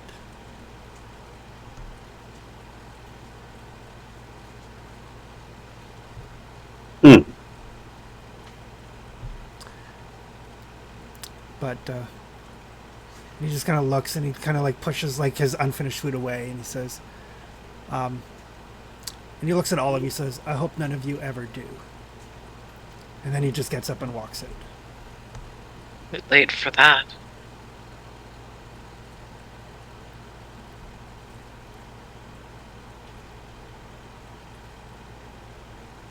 You literally come from a generational loss. But you're seeking to fix that. You haven't given up on it.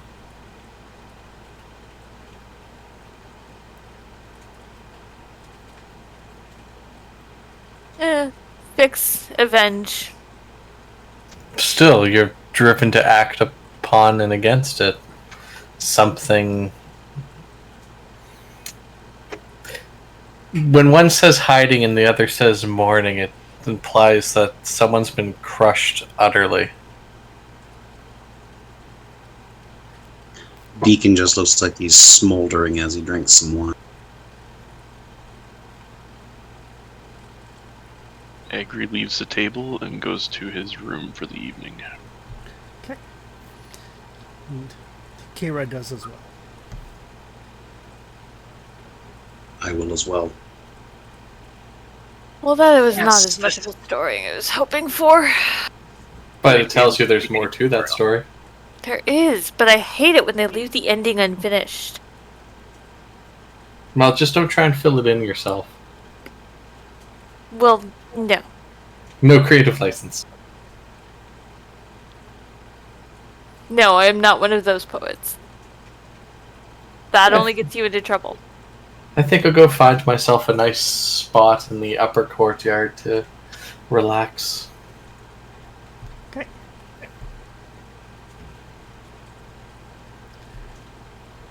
Right. Is anybody doing anything during the night? Sophia is going to. She's going to, instead of sleeping in the courtyard,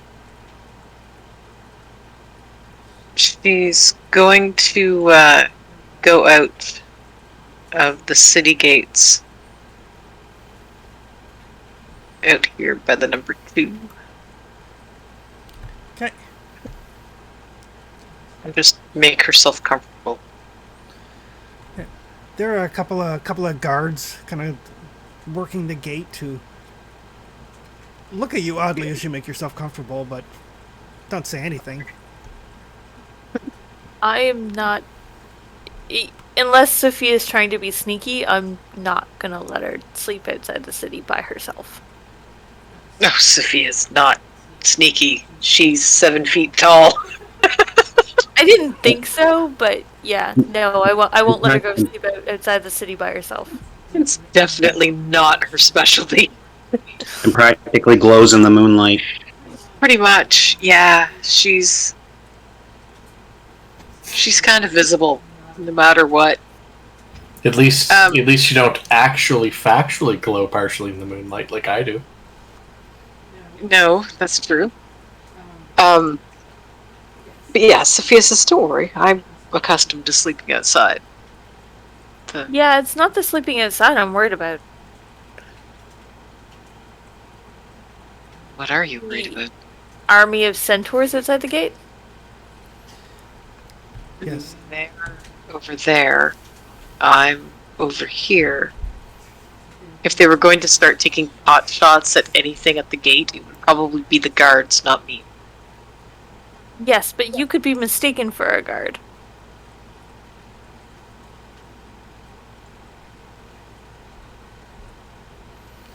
The two guards that are there kind of look at Sophia, look at each other, look back to Sophia, shrug.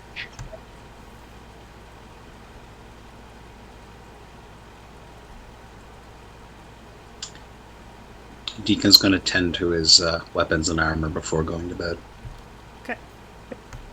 Agri preps some different spells for the day. If you'd like to be comfortable, it's fine. You can go back to the tavern. I I'll do see like you to be all in the comfortable, but I'm not gonna let you get killed by centaurs. Centaurs aren't going to kill me. Rathius gets comfortable on the roof. I mean, you're welcome. I'm not saying that you're not welcome. I certainly don't mind having company.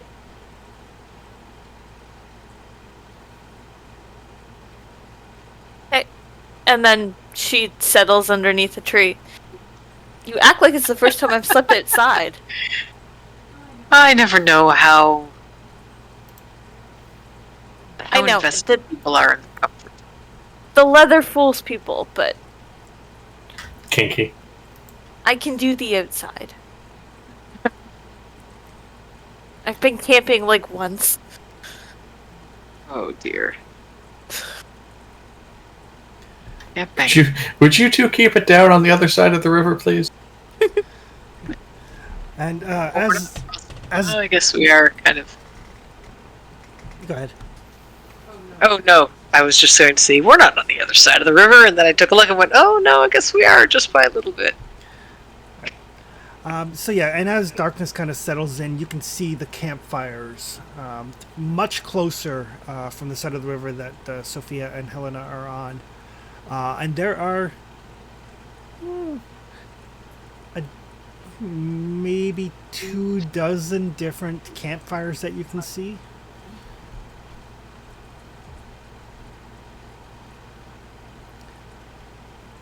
Helena will take mental notes.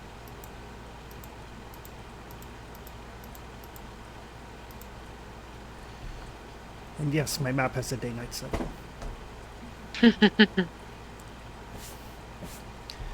Alright. So the night passes uneventfully. No centaurs try to kill you in the dark or anything of that nature. See, perfectly fine. You never know when I'll be needed to talk them down. And yeah, as the sun rises, there's some dew on the grass. Those of you that slept outdoors, it's that little bit of that little chill that you get first thing in the morning as the dew kind of settles on your skin and everything. Yep. But the day is yours. I steal it and put it in my bag. Alrighty.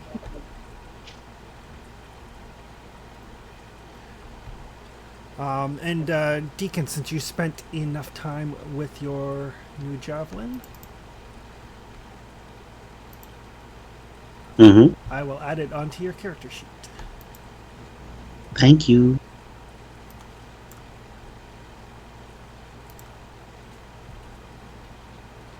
Pointy end does not go in Arathius.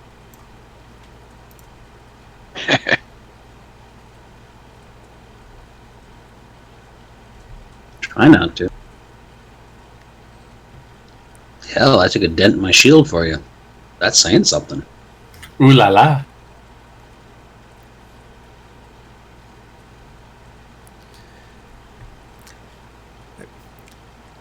So yes, the javelin, it is a javelin of lightning. Cool. So basically you can say the word when you throw it, and basically it turns into a bolt of lightning that forms a 5-foot wide line between you and your target.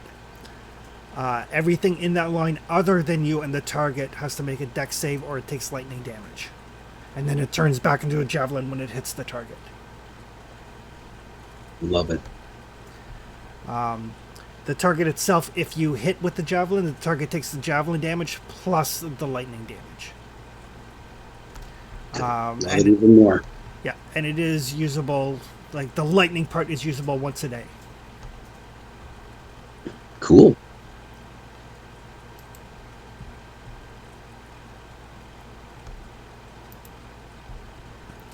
Alrighty.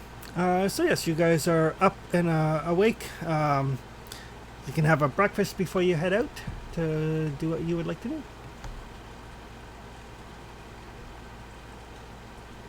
Yeah, the usual. Something not too heavy, but not too light. Okay. So yeah, Sophia oh, go ahead. Sorry, Sophia will say her prayers and get ready for her morning. Arathius will wait sitting on the roof until Helena and Sophia rejoin the group. Alright. So yes, so a hearty breakfast is had for all, and again, the taverna is very, very busy in the morning. You guys have been here a couple times now, and you kind of gauge that everybody kind of has like a really hearty breakfast before they go out to work, and then, supper they probably have like with their family, but they come here for a very hearty breakfast before going to work. kind of like the Canadian. It's like the ancient Greek D&D analog of going to Tim's in the morning.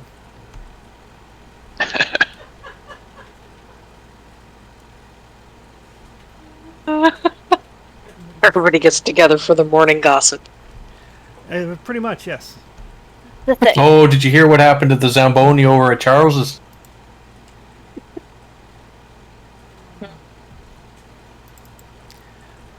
But if somebody would like to roll me a d8,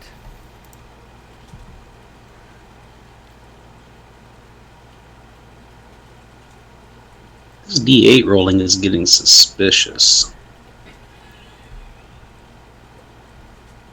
Maybe it's how many hours until the king starts drinking. Probably yes. I'll roll it.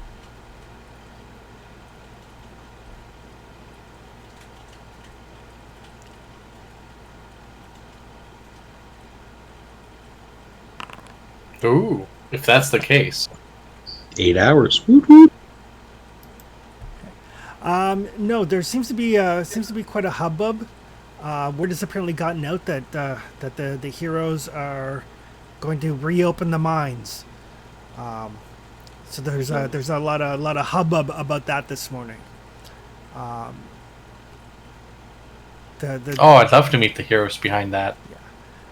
So yes, the going around, it's like, it's a good thing the copper mines won't hold up forever. The city could really use the mithril. I wonder if the curse of Estoria is going to get them. I wonder, they're heroes. A curse won't stop them. Oh, my brother got cursed once, and then it just kind of degenerates from there.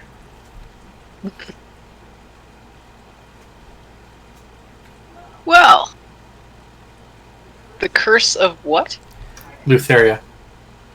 Oh, yes. What evil does that do again? Well, she's the mistress of death and Fae. Yes, she apparently cursed the mines, which is what drove the dwarves from it in the first place, and they haven't been back since. Oh dear. That should be interesting. Oh, I feel positive, especially with the quality of wine that we have access to. I'll certainly leave all the cursing type stuff to you magical types. That's the first time we fucked up a curse.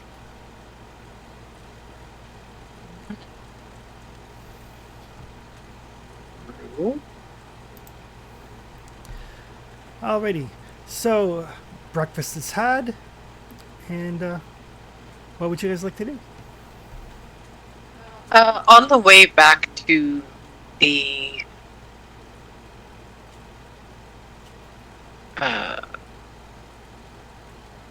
palace, for lack of a better word, Sophia would like to stop in at the blacksmith shop, since it's right on the way.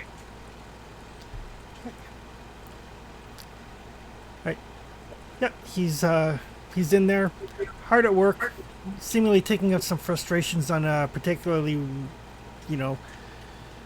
misbehaving piece of metal. That's understandable. I'll wait until he's not mid-swing. And then say, I wonder if I could ask you a question. It's like, sure. The mines. Yep. I understand there's a curse on them? Well, the folks that work there didn't pay proper respects to Estoria, so she put a curse on them. Bunch of folks died, a bunch of folks got diseased, a bunch of folks went mad, and then a bunch of folks left.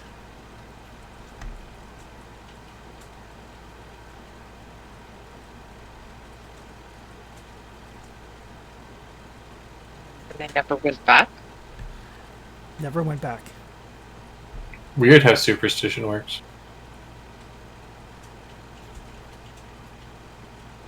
Is there a source of this curse? Letheria. Was there an item, or was there a thing inside the mines that was like, maybe the curse emanates from? No, she just pronounced There's it the be whole so. thing. Huh. That'll make it interesting. Well, okay then. I guess that's why they're the Titans.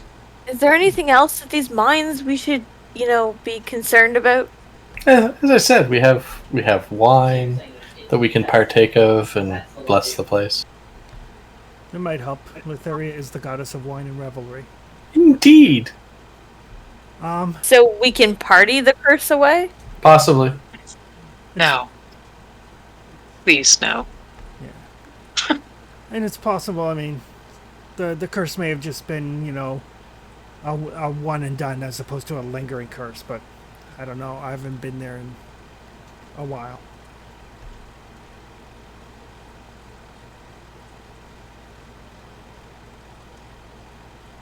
Anything else we should be aware of? Well, nothing that comes to mind with the mines. I don't know what else you have on your great heroic journey. I was mostly just talking about the mines, but Well, nothing else comes to... No. Are there any traps or guardians or other things we may have to worry about? Do you know where the Forge Keeper might be when we're there?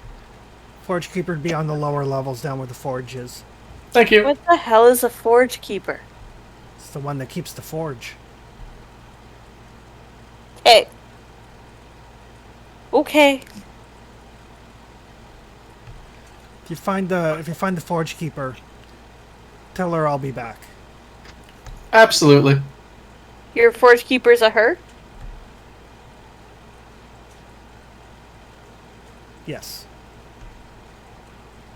Cool.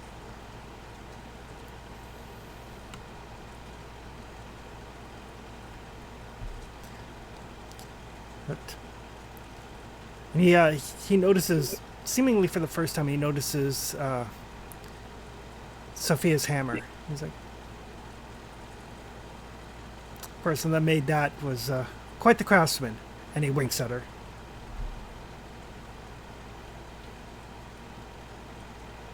Did you make it? Oh, by all that is holy. Oh. He just turns his back and starts working on the metal again.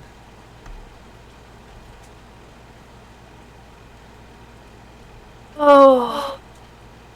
Why does everyone... Never mind. I'm just gonna get punched in the face. I'm just Do gonna get any punched in of the us, face. I'm gonna anybody else walk away. catch this? Why does no one feel the need to actually answer direct questions? Right? Right! Why does everyone play coy when it's obvious what's going on? Does Sophia say that out loud? Yes. He turns around and he walks like right up to her, limp and all. Draws himself to like his full 4 feet in height. So, like, my waist. Yep. And Like looks, Helena. Yeah. Barely past my waist. he looks at it and he says, "I gave that to my son. He misused it. Don't do the same." I don't plan to. Granddad? Who is your son?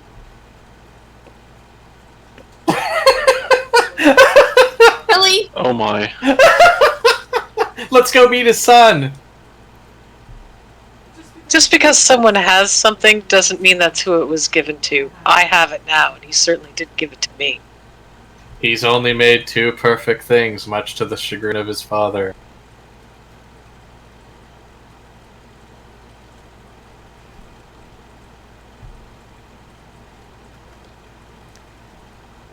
So he just goes back to working on the metal. You know what? I see right now exactly why I get punched in the face, but I'm not gonna stop. Why do I have a funny feeling that our real mission is to piss off all the walking gods? Maybe take out a couple titans while we're at it. Oh no. Oh yeah. Stranger things have been known to happen. Fuck.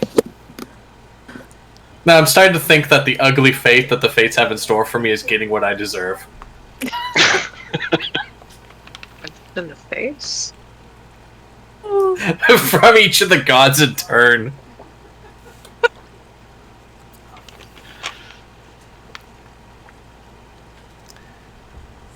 This is what happens when you don't grow up near your family or learning anything about them.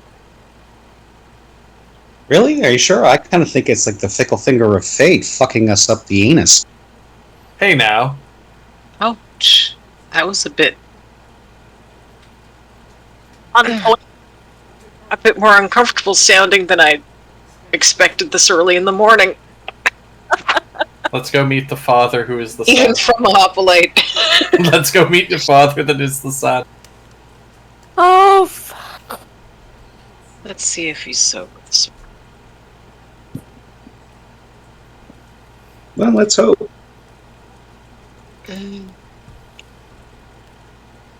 I hope so for my sake. Well, for your sake. Well, if he's sober and you piss him off, the strikes may actually be more crippling. But it would prove a point. Definitely. I might lie there bleeding out or worse, but I would feel good that I'd proven my point. I'll take what victory I can as I lay there crumpled. What is your point again? That he's a far sharper weapon when he's sober than when he's drunk. Remember the thing that had him punch me in the face in the first place? Honestly, in the surprise that you stood up again eventually, I'd completely forgotten what it was you said to him. Kinda, yeah. Ah. Well, I endeavored to surprise, I guess.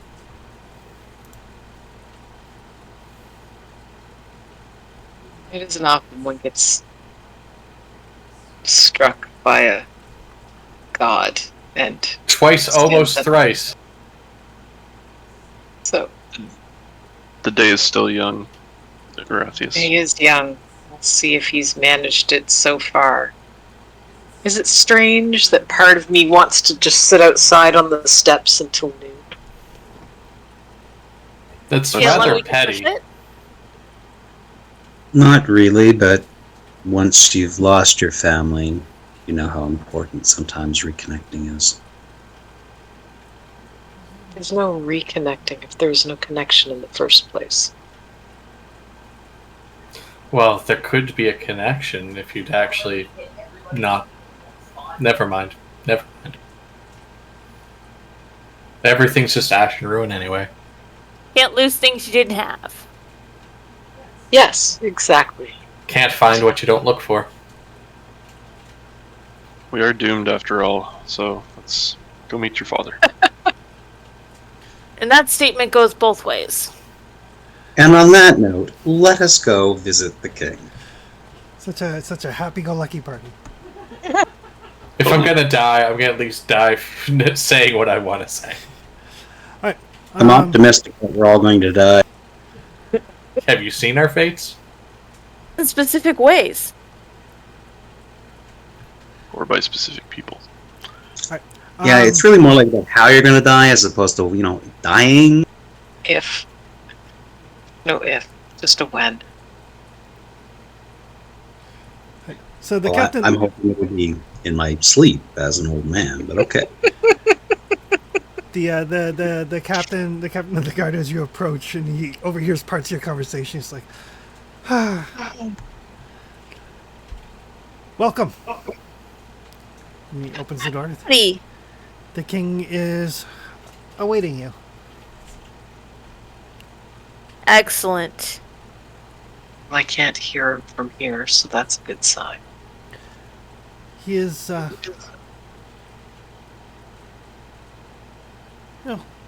He's sober. Success!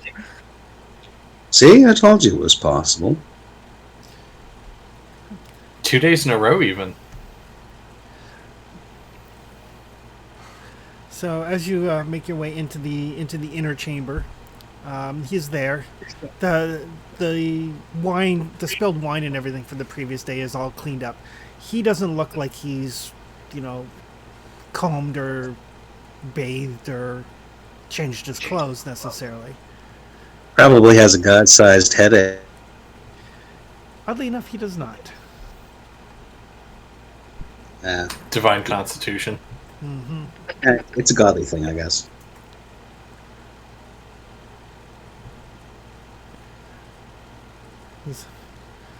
Welcome to the city of Estoria.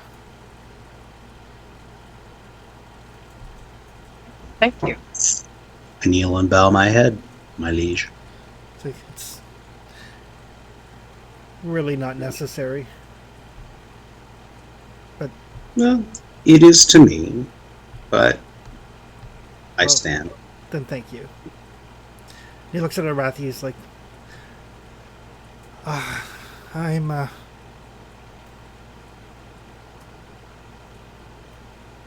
sorry. It's quite alright. I believe there's more pressing matters to address than things that happened one evening.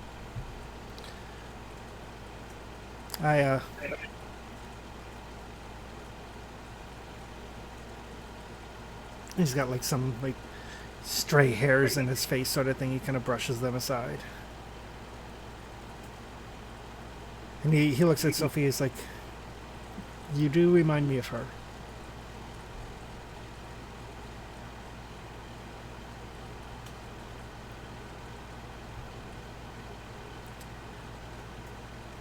So, what can the mighty Pythor, god of battle, king of Estoria, do for the heroes? And he says that with a very self-mocking sort of tone.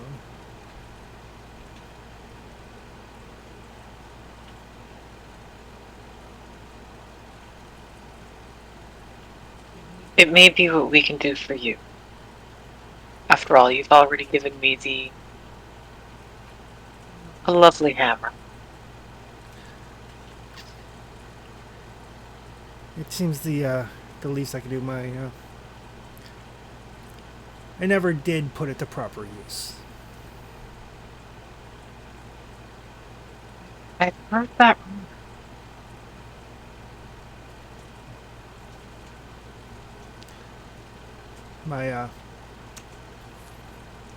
Well, it's past is past. It was not necessarily designed for crushing the skulls of my enemies, but it did a good job.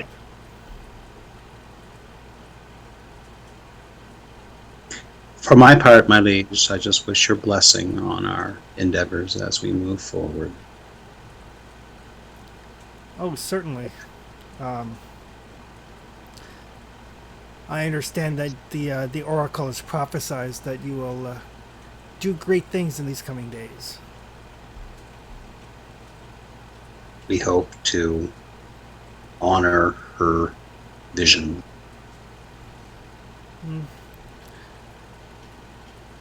Well, hope is something that's in short supply. All soldiers live for it. We hope that we may one day end the battle and return to our families. Not all soldiers. I appreciate that many do, but not all. Some do live for the fight. That is true.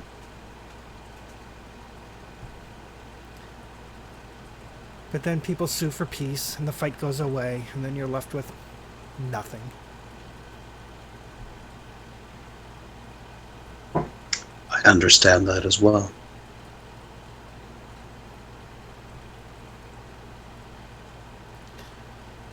And then he looks at Kira. It's like, so these are this is what you found. And she just looks and goes like, yes. So, why did you bring my daughter into this? Kira just like basically steps forward. Is like, because you're not man enough to do what you need to do.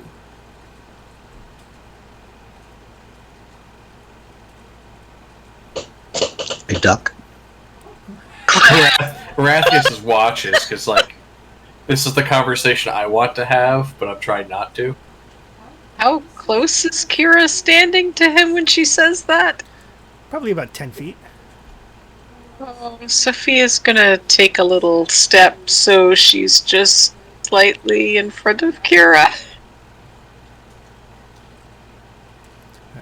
And he just Rathius will lightly tap Sophia's arm as she goes by, like, it's okay, but not stop her.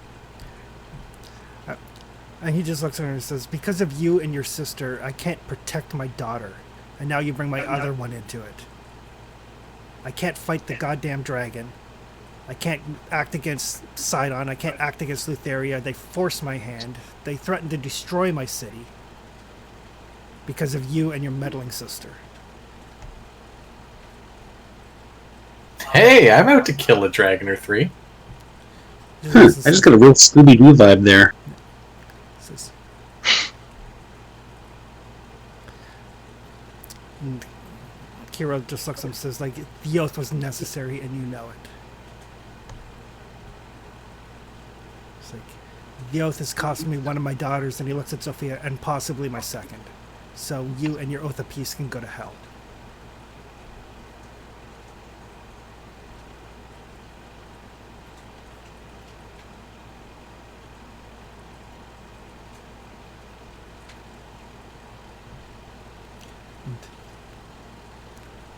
Kira will basically she walks up and she kind of like whispers something to him.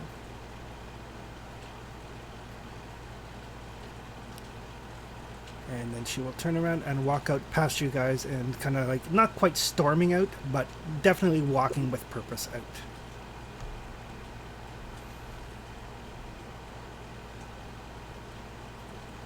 Helena quietly Wow. mutters something under her breath about gods being more emo than she is. Now, they're just differently emo. What is emo, anyway? A musical movement that involves sadness, depression, and usually probably leading to cutting. Really? I'll play the no surprising amount of music. I suppose, though, you need something to talk about when you're marching for hours. As interesting as your issues with Kira.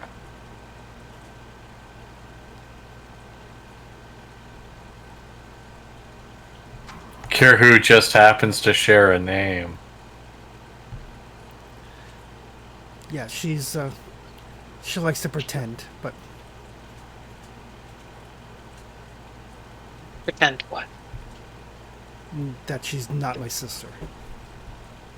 Yes, well. And that she's immortal. I was about to say the first point said the way it was. I'm sure Sophia can identify. Yeah. Yeah, her and her sister forced this oath of peace upon us, and my hands have been tied ever since. My hands aren't tied. The oath forbids me from acting against Sidon or Lutheria or their agents, nor can I tell others to act in my stead. Hey, but we're But not the- you. We're heroes. But the others can choose to act in your stead whether you like it or not. That is true. Pesky mortals and our ways of just doing whatever. Yeah, no, that whole free will thing? So, but Your So- smart mouth right there, that's why Sidon wants us gone. Probably. Yeah, that's totally it. It's all my fault. Actually, it is legitimately all my fault. Y'all are walking around with a siren. there's an automatic hate on. Damn it, I knew it. Yeah, clearly Sidon is sitting discussing with his sister, this Helena. We need to do something about her. He might be, you don't know. If you are the heroes that have been prophesied, Versi, for all of her meddling, is rarely wrong. She seems to think we are, so. When she is wrong, though, it is catastrophic. Well, it's kind of an all or nothing thing. But yes, first, Kira and her sister forced this oath of peace, binding the hands of all of us, to be truthful. And now that the oath is coming for an end, Saturn's forces have threatened to destroy the city if my daughter is not sacrificed. And Doesn't that kind of go against the oath? it does not. Because then he's forcing his hand. Sidon's followers are doing what they believe their god wants.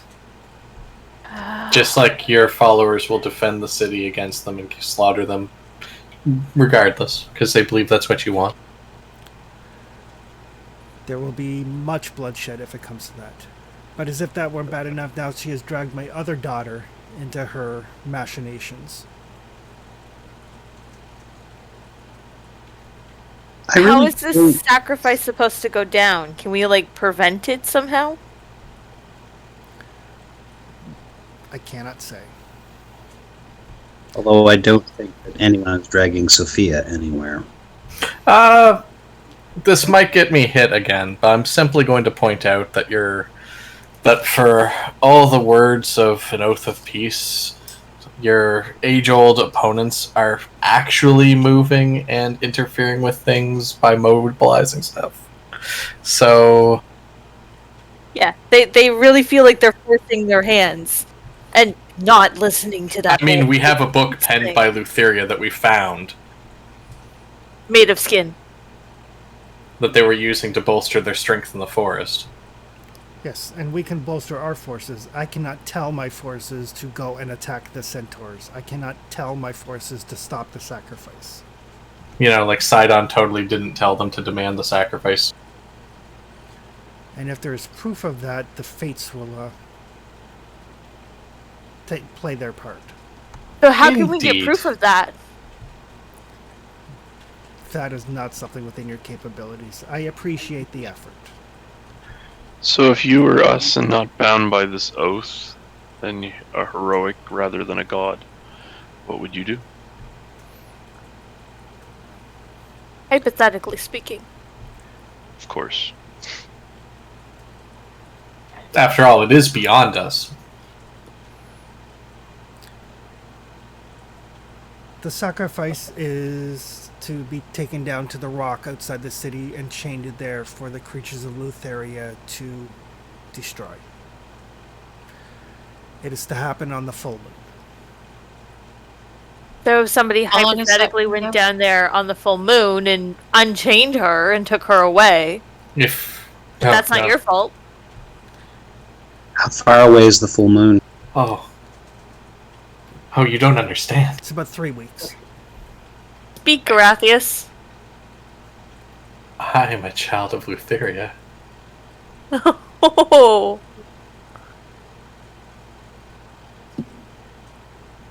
So you could go down and not destroy her. Well, I could totally go down there and destroy what I choose to destroy on the rock.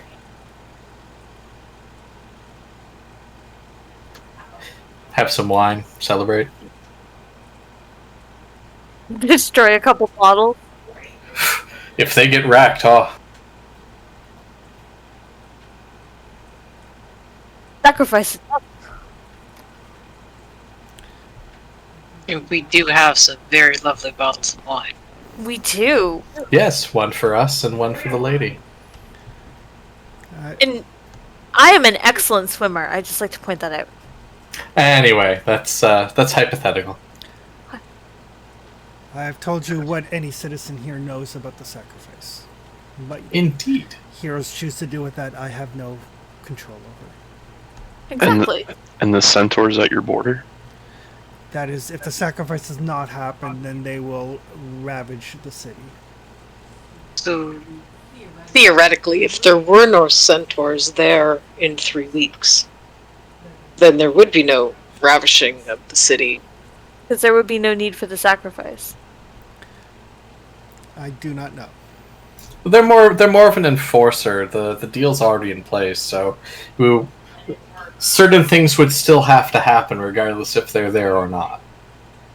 Do you know how many centaurs there are on your border? Yeah, there was at least 15 Hypothetically. campfires. My scouts tell me that they number 1,000. Well, It might That have still reminded doesn't me. mean their leaders can't be persuaded to fuck off.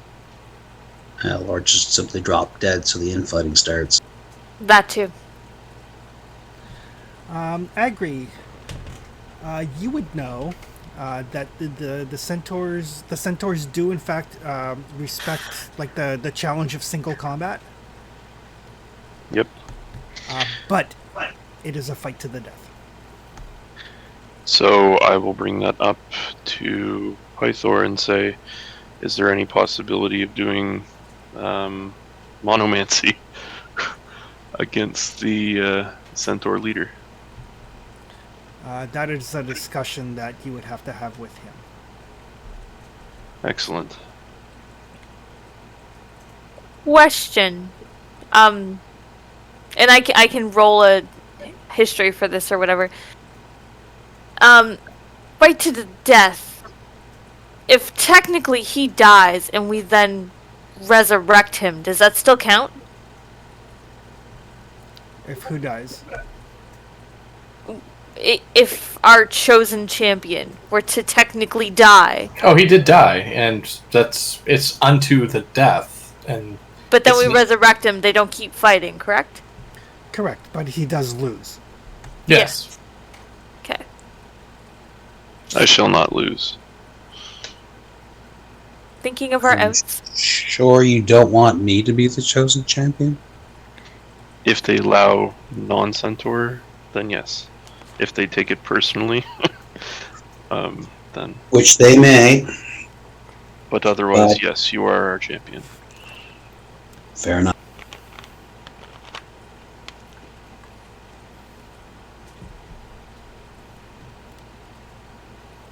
So, do we want to go visit them before we head off? How far away are the mountains? Maybe a day or two. We Oh, have good. some time. 3 weeks to the moon, right? About Mhm. that. Yeah, we should be able to go to the fort. So, hypothetically, if we can fix your problem, we'll let you know. Or not? Hypothetically speaking. I mean, we're just heroes being all heroic and stuff. if we can't solve the issue, I'm sure that'll be quite obvious. Oh, if we can't solve the issue, I'm pretty sure we'll be solving the issue. Exactly. Hey, we're all just here living life like a candle in the wind. Dude, those are my lines. When you spew lines don't like know. that, it truly makes me wish I had met my fate. Fair enough. I don't know which poet wrote that, but I think they probably starved. It cut me to the quick.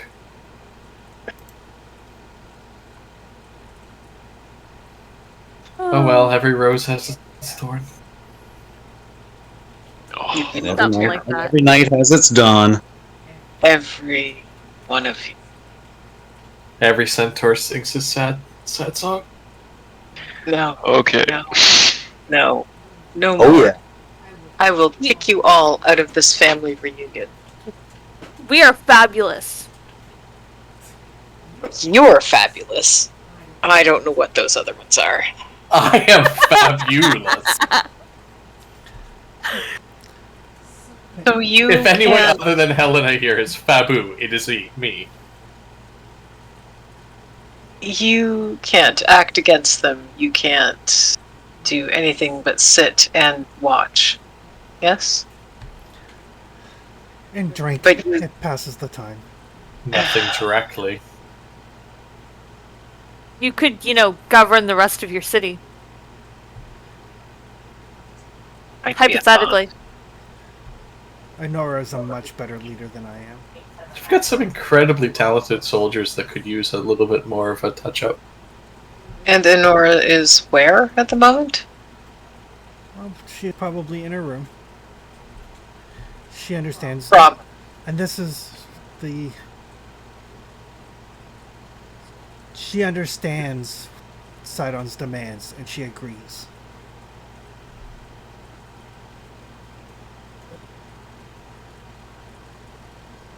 The willing princess of the city, willing to do anything for her people. Indeed. She is also much like her mother. I suppose I'm fortunate that both of my daughters are more like their mother than myself. This is just a question, and please don't hit me for suggesting this. If she's the more well-versed leader, have you ever thought of making a trade?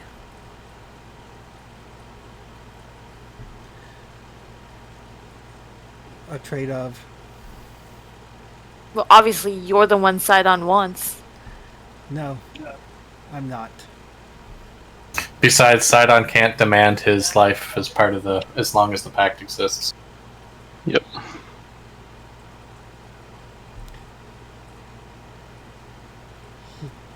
He knows that I can't die, but my children are susceptible. Ah. It's the long game. Similar to the expression of emotion from last night from our guest. Speaking of long games, I agree. How sensitive are your people to the performing of magics? Highly. I would not be surprised if you went to trial that you would not be fighting a brown bear. I was wondering if, for example, our bard or bards, would they be just singing normally to everybody, or would that get somehow detected? Oh, for the purposes of deception? It may work, it may not. It could also Normally, just be there's part not of the many- terms. Yeah, to the point of Arathius, it depends upon the terms. Trial by combat Yeah. can also be defined to not only as one-on-one, but also sometimes groups. Fair enough. Sometimes it's come as you are, sometimes it's bring anything that you can. Correct. Fair enough. I do have a new trick in the repertoire, as this javelin is the ability to hurl lightning. Neat. Good to know. It is a relic from the wars. And I am able to now throw it, say the command word, and it turns into a bolt of lightning and then returns back to its form. It is quite destructive. I would think. Well, we can try talking first. Well, they are on the way. Yes, it's probably worth the discussion as we head to the mines. Absolutely. And if Occasionally... Sorry, go ahead. And if there's an opportunity to wipe out a small pocket, hey, we can do that.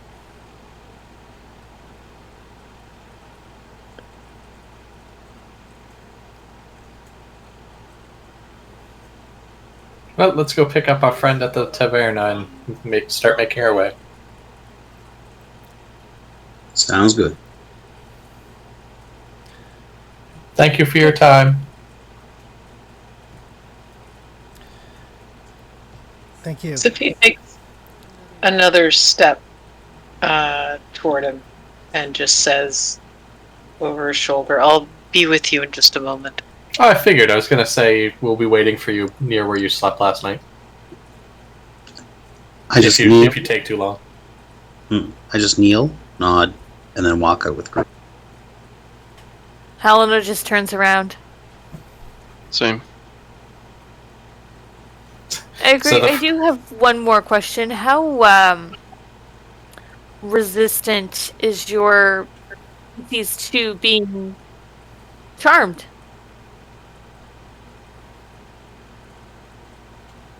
Depends on. I never No more noticed. Sorry, go ahead, B. I was simply going to say, personally, and from what I've heard, I've never noticed a special resilience specific to the centaurs. But, as I believe Agri was going to say?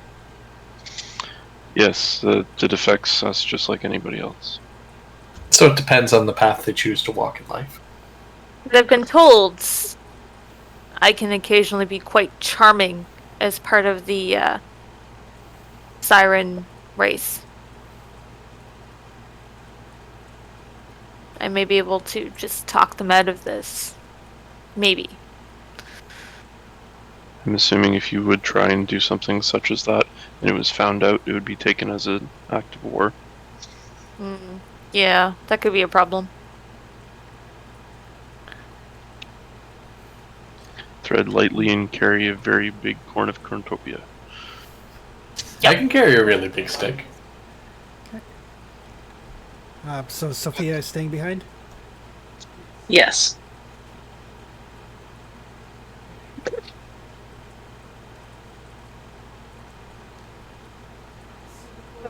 Explicitly tell you what we intend to do. But I have a request.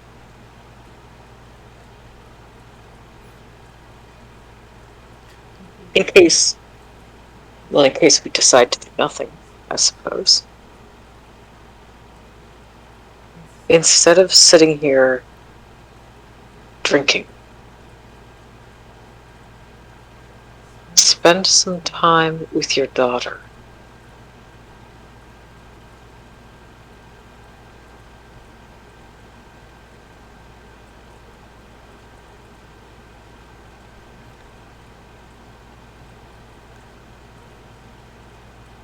I've done what I can. Not about doing anything. You have a limited amount of time if we fail. Or if some unknown group that is definitely not acting on your behalf fails.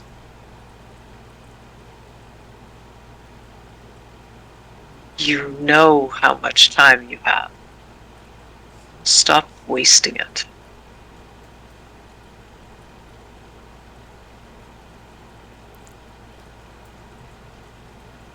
You are very much like your mother. I will have to take your word for that. I don't know. I've looked for her. Don't think that I haven't. The dragon that took her flew into the seas, but I do not know where.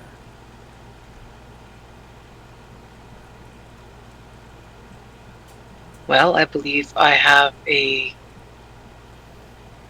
boat trip in my future.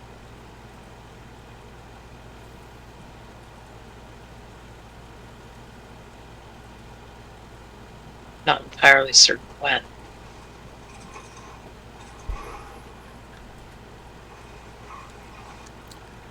But if you have any ships, we may eventually ask for one. I can have ships arranged. My name still carries some weight.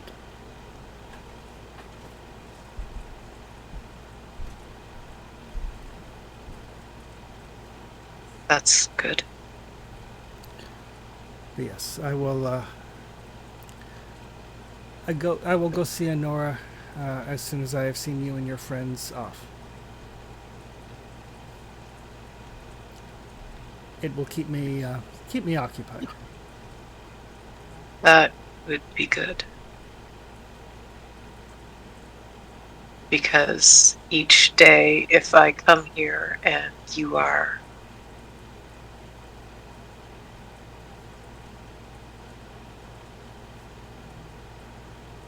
insensible, if you are drunk, I will be leaving.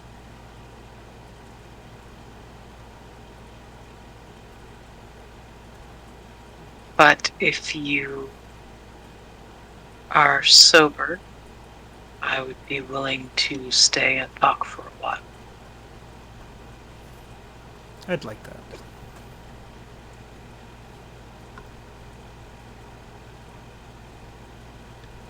I look forward to seeing if you mean that.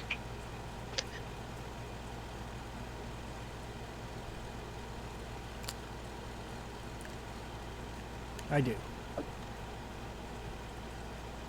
We'll see. And he will escort you, basically walking and talking to your companions. Who is Vulcan? He's my father. Okay, And your grandfather. making sure. He seems short. He's suffered greatly. Yes, I did get that impression. Not what I would have expected in a relative, What? That he's but he is a blacksmith? interesting. No, but he appears as a dwarf. Mm-hmm. Your grandfather's a dwarf. Your father's the god of battle. You're a minotaur. Yes, it just seems.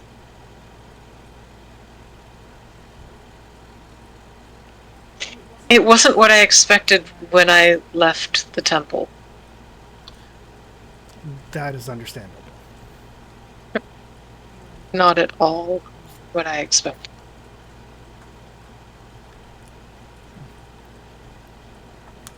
Your companions seem like good people. So far, Agri's quiet.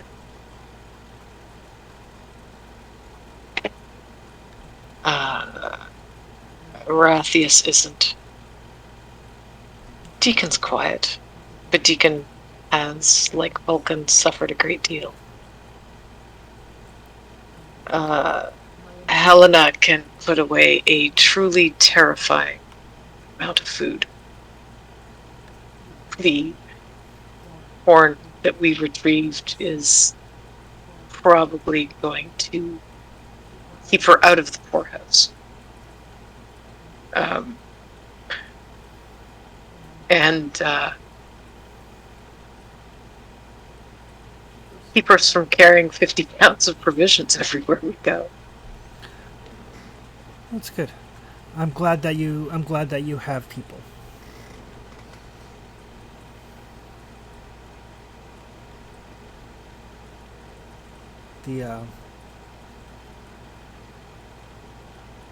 I'm glad that you have people in your life.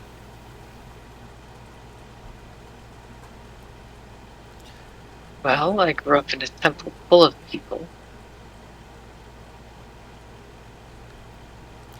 There was never a lack. There's a difference between having people around and having people you know.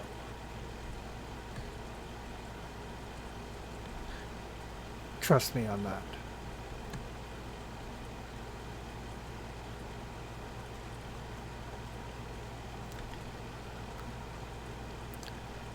And tell your friends I wish them well with whatever they may be doing. That is none of my business. And I will pass that along. And we will be sure that we do nothing that you need to know about. Excellent. And At least not until after the fact. excellent. I'm gonna go see your sister now and take your advice. Good. I look forward to seeing you tomorrow, possibly. Excellent. All right. So the rest of you kind of reconvene outside of the palace. Sophia joins you a couple minutes later. And where are you off to? Taverna to pick up our dwarf and then out the gates. Okay. True to his word, he is ready to go. Wonderful. Sweet. Just somebody that I used to know. He has some like hiking gear and everything packed up. He's got like a little I think it's called the Xiphos, the kind of like broad dagger at his belt. He looks like he's he's ready to go on an adventure. He's keen. Kind of like a hobbit. Are they really, though? Some of them were. And you make your way out the front gates. Start making your way through the wilderness. Are you guys are you trying to get to the centaur encampments, or are you trying to like skirt around them? I think we're skirting around for now, aren't we?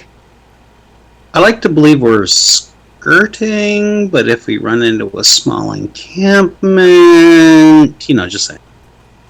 If something happens and they all wind up stunned long enough to, fall over dead. Yeah. Okay. But we're skirting the main encampment for sure.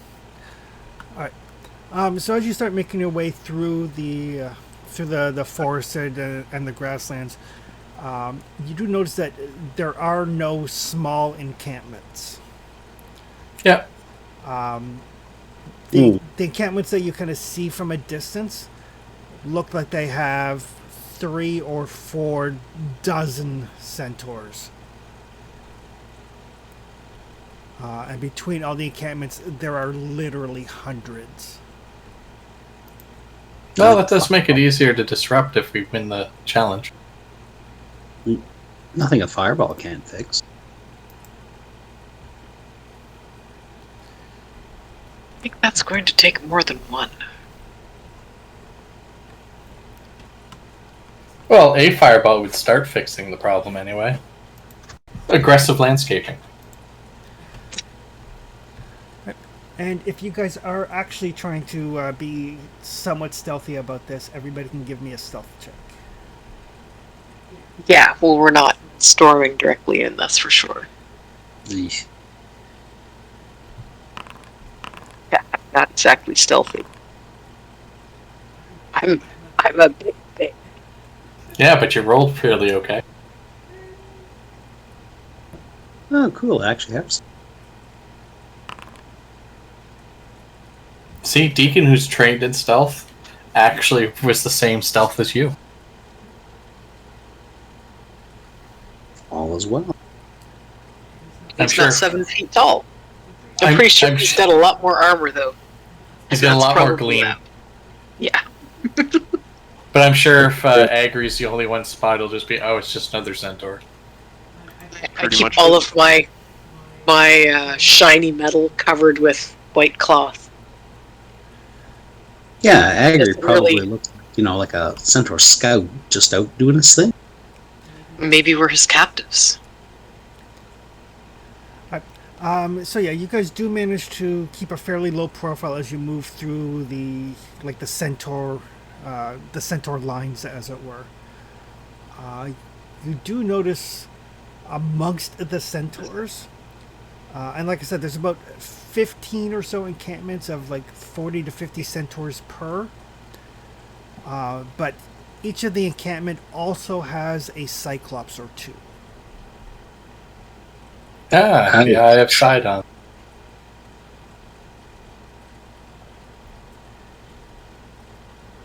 Why do I feel like we're going to be eventually involved in an epic battle at the city? Fate. That's what heroes do, man. You're the bard, I will take your word for it. Like the battle at Helm's Deep. Agri How just deep is a smiled. helm? What if that Agree. place? I don't know. Agri just smiles at the look of having centaurs. Or centaurs and cyclops to deal with. You seem very keen to fight. Hmm. So yes, so it is evident to you guys that you guys can get around these lines if you so choose. Like they don't, they have their set line that they're holding, but they don't have patrols like outriders or anything of that nature. It looks like they're very focused, and it's kind of making their presence known. Yeah, it's not even a siege. It's a we're here to make sure you follow through. Exactly. So getting around them is not an issue should you so choose. And I think on this trip we are so choosing. Yes. Okay, so you're To the bar. At this point, definitely. Maybe we'll fuck shit up on the way back. Even if we could just take out, one back group, but 40 or so, that's a lot. I could always just seduce their leader and convince him that this is a bad idea. On the way back. Okay. You, yes? Not. Nason, baby, please stop this war. I don't know if Agri's up for that. We could pretty him up real Have you nice. ever seen a centaur in a dress? You No. don't need a dress. No. You get a strong enough charm person, and race isn't gonna matter. Why do you assume you have to get into a dress to seduce the leader? Or would that be like more like skirting? He might That's switch what I'm sides. wondering. Like, where? You don't know. With Minotaurs, it's not so difficult. We're vertical, more or less. I can seduce without necessarily having to sleep with them. Also good. I think. Just buy them drinks till they fall over. I could probably seduce them without having to sleep with them too.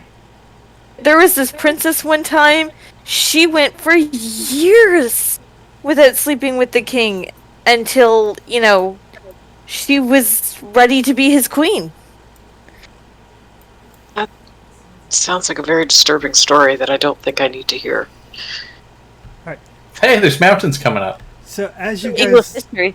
are talking and walking, you follow, you skirt around the centaur lines, make your way kind of southward,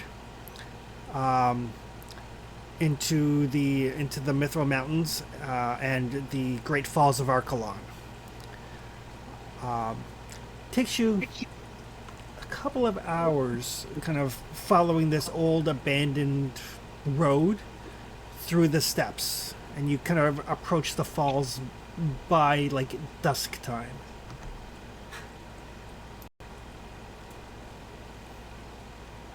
Ah, lovely place to camp.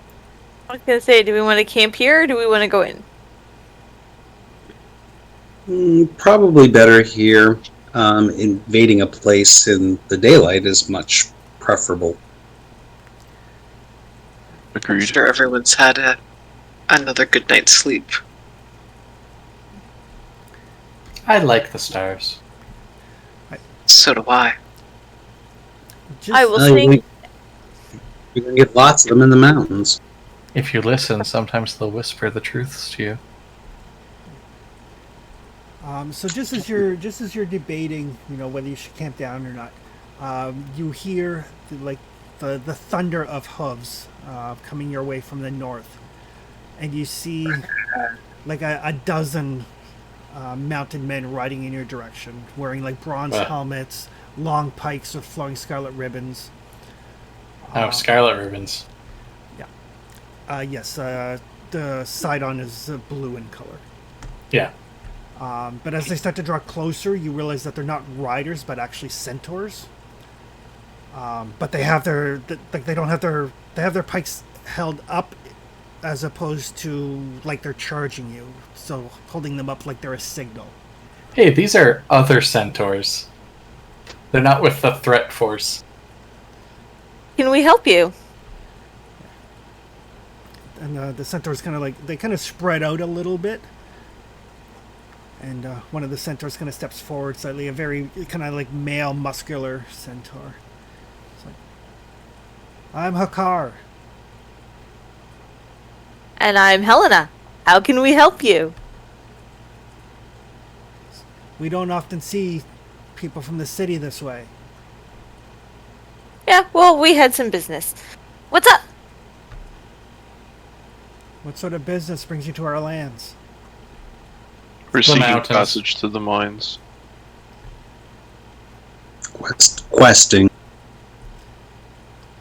Hero stuff. Apparently. I don't know. You're headed towards the Great Falls, then. Yes. Be careful of the troglodytes. Oh, will do. Thank you. They are Particularly vicious this time of year. they make their homes in the abandoned mines. They come out at night to hunt for food. We've been searching for two of our kin that fell into their clutches. Oh, well, if we see them, we'll do what we can as well. We'll keep our eyes open. And he kind of looks at Arathius when Arathius says that. It's like,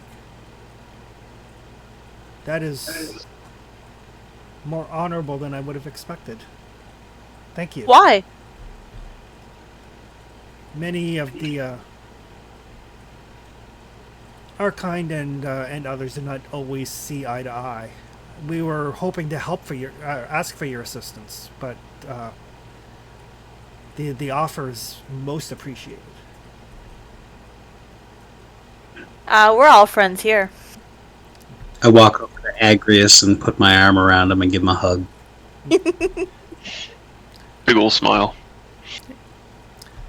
So Hakar will basically take off this ivory hunting horn that he has, and he'll pass it to Arathius and say, if you find our kin, or information regarding their fate, this will you can use this to let us know. We'll be able to hear it for miles. Understood. I will blow the horn once we have information for them. Thank you.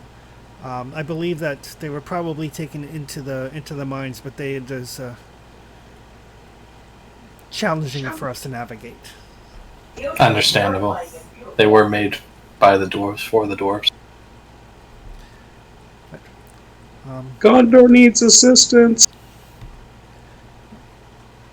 We'll just stand Sophie on the top of the tallest peak. The beacon is lit. Gondor, Yeah. call for aid. Thanks. Yes, I expect some of us will have some difficulty in the mines as well. They weren't really constructed with us in mind. Don't know what you're talking about. The common area is fine, though. If you have not yet set up camp, you're welcome to bed with us for the evening. Oh, I think we'll take you Much up on that. appreciated.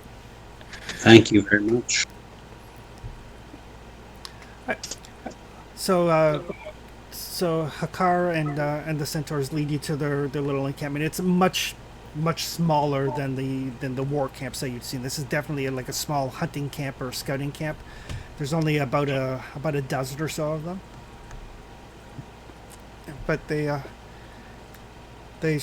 share their food. They share their wine. They seem to be very much more aligned with Thylea than Sidon. We share the wealth, the cornucopia. Yep. Excellent. They are like astounded at the bounty from this magical item. And there's So are we. there's much sharing of stories and tales and drinking of wine and like a real kind of like exchange of cultures. Sing a song. And they're very very welcoming. And they do let you know what they have heard of the mines, which is that in times past it was used by the Dragonlords to forge weapons and armor and artifacts for the mortal armies. So Lutheria decided that something had to be done. And the legends that the centaurs have is that she formed a pact with the Fates, who used their magic to breed a creature called the Cerberus, Oh! and unleashed it into the mines to destroy the forge and slaughter the workers. And So that's the curse. that is the curse. Well, I suppose it'll be time to send good old Suri back to the Fates. And at that point, I think we will call it there. I mean, it's not like I expect he'll follow me home and be a good boy. You could try though. I mean, a high enough handle animal, Right? maybe. As long as you have a big enough fetch stick, you can throw it so that all three heads will figure it out. Animal friendship. Oddly enough, for animal friendship and animal handling, and for druids who like to wild shift into all kinds of weird things, Cerberuses are not beasts. It's like they're magic of some kind. Oh, They are monstrosities. I need to pick up Charm Monster. Still, I think they would fetch a stick. By the time this campaign is over, I will have enough spells to make everybody my friend. Oh, I'm just thinking that, if we run across him and we Good hit to have goals. then we hit level 4, I could take the option to switch my pact boon to actually having him as my familiar. I always have goals. A little outside the realm of the actual pact, but okay. Those goals don't always come to fruition, and sometimes they get completely sideways. But I always have goals. Alrighty, so we will call it there as you guys camp down with the centaurs, enjoying an evening of revelry before getting to the Mithril mines. Very Ooh. unexpected allies. This is I must- after skirting an entire army of angry centaurs. Did not expect to be sharing a campfire with one tonight. Oh, See, see, Angry was going to have to Yes. sleep outside the fire. Sharing with one, yes. More than one, I just- not so much. I didn't expect to share my fire with the centaur. Sorry, Angry. it's alright. just- It's alright. I just feel it's super awesome that we spent 3 hours role playing as opposed to actually having a fight. Yes. Well, some of that Why? roleplay did potentially lead to being punched in the face, but That's There's just always because a you're risk. mouthy. I'm playing someone who's not that old as far as actual age, and is curious about the world, which sometimes means I don't have a filter. That's okay, because I'm playing somebody who's just angry and bitter at everything and doesn't have a filter. It's great! I'm only angry and bitter about one thing, and he's a king. It's not great. He doesn't seem to get angry at you, so... Well, we'll see. We'll see Part- how he part of- feels part of my- after, Part of my days of being roleplay sober. amusement has been going, Sophia, it's your goddamn grandfather. Who? Your goddamn grandfather. She has Vulcan. been told nothing. She That's why I'm doesn't like, know her how do mother. I know this? It's not. It wasn't part of what she needed to know at the temple. So I'm just going off of the stuff we've heard while we've been playing, too. she's not. She's We'll see how focused he on one feels. thing and misses other stuff. Yeah. We'll see how he feels after being sober for 2 days in a row. Who knows? I mean, they may swap out the sacrifice for Sophia. She suggested it right the first time we visited. She asked which daughter. And that was before we found out that we can totally do the incredibly Fae thing and, exploit the weaknesses in the contract. Yes. That is 1,000% how like Greek myths work. Yes. Yes, it is. Bingo. It's like, wait a minute, you have a deal with who? And it's this specifically? Guess what? Guess who we're not? Yeah. Guess what, kids? In case you didn't realize it, I'm Fae. It's like Greek leeches.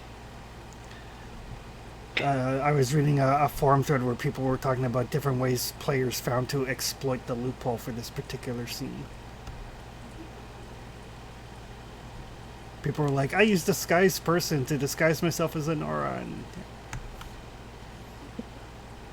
And...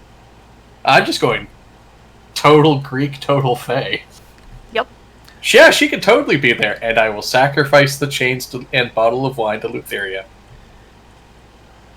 Alrighty. So everybody have a good night.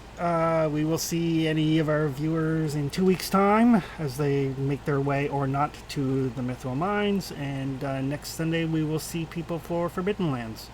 Hopefully people tune in there too. It's a good time. For everyone watching, not necessarily those playing. Hey, Conan has been awesome here, I'm just saying. I am even more aggressive as Frida than I am as... I specifically will watch all of Conan when it's done because I am a Conan file and not involved. The Conan game has been interesting. The first session they were on a ship that got attacked by pirates, so ended up on a deserted island. There's something there mutating the monkeys. They bushwhacked the guy, took control of his crew and his ship. Yeah, it's been an adventurous 2 sessions. Sounds like a good time. Oh, I just love I miss being taking Rory. over other Rory's people's boats. awesome. I love the part where the fight was happening on the beach and Rory and the first mate from the other ship were just like having soup. Yeah, sitting back and chatting. Like, yeah, this fight and stuff, yeah, we don't need to be there. Not when there's soup waiting. Well, it got to the point where it was like, okay, I guess I should stand up and go throw something at something. Alright. Hey, folks. Something All at right. some- Good evening. Have a good night, guys. Thank guys.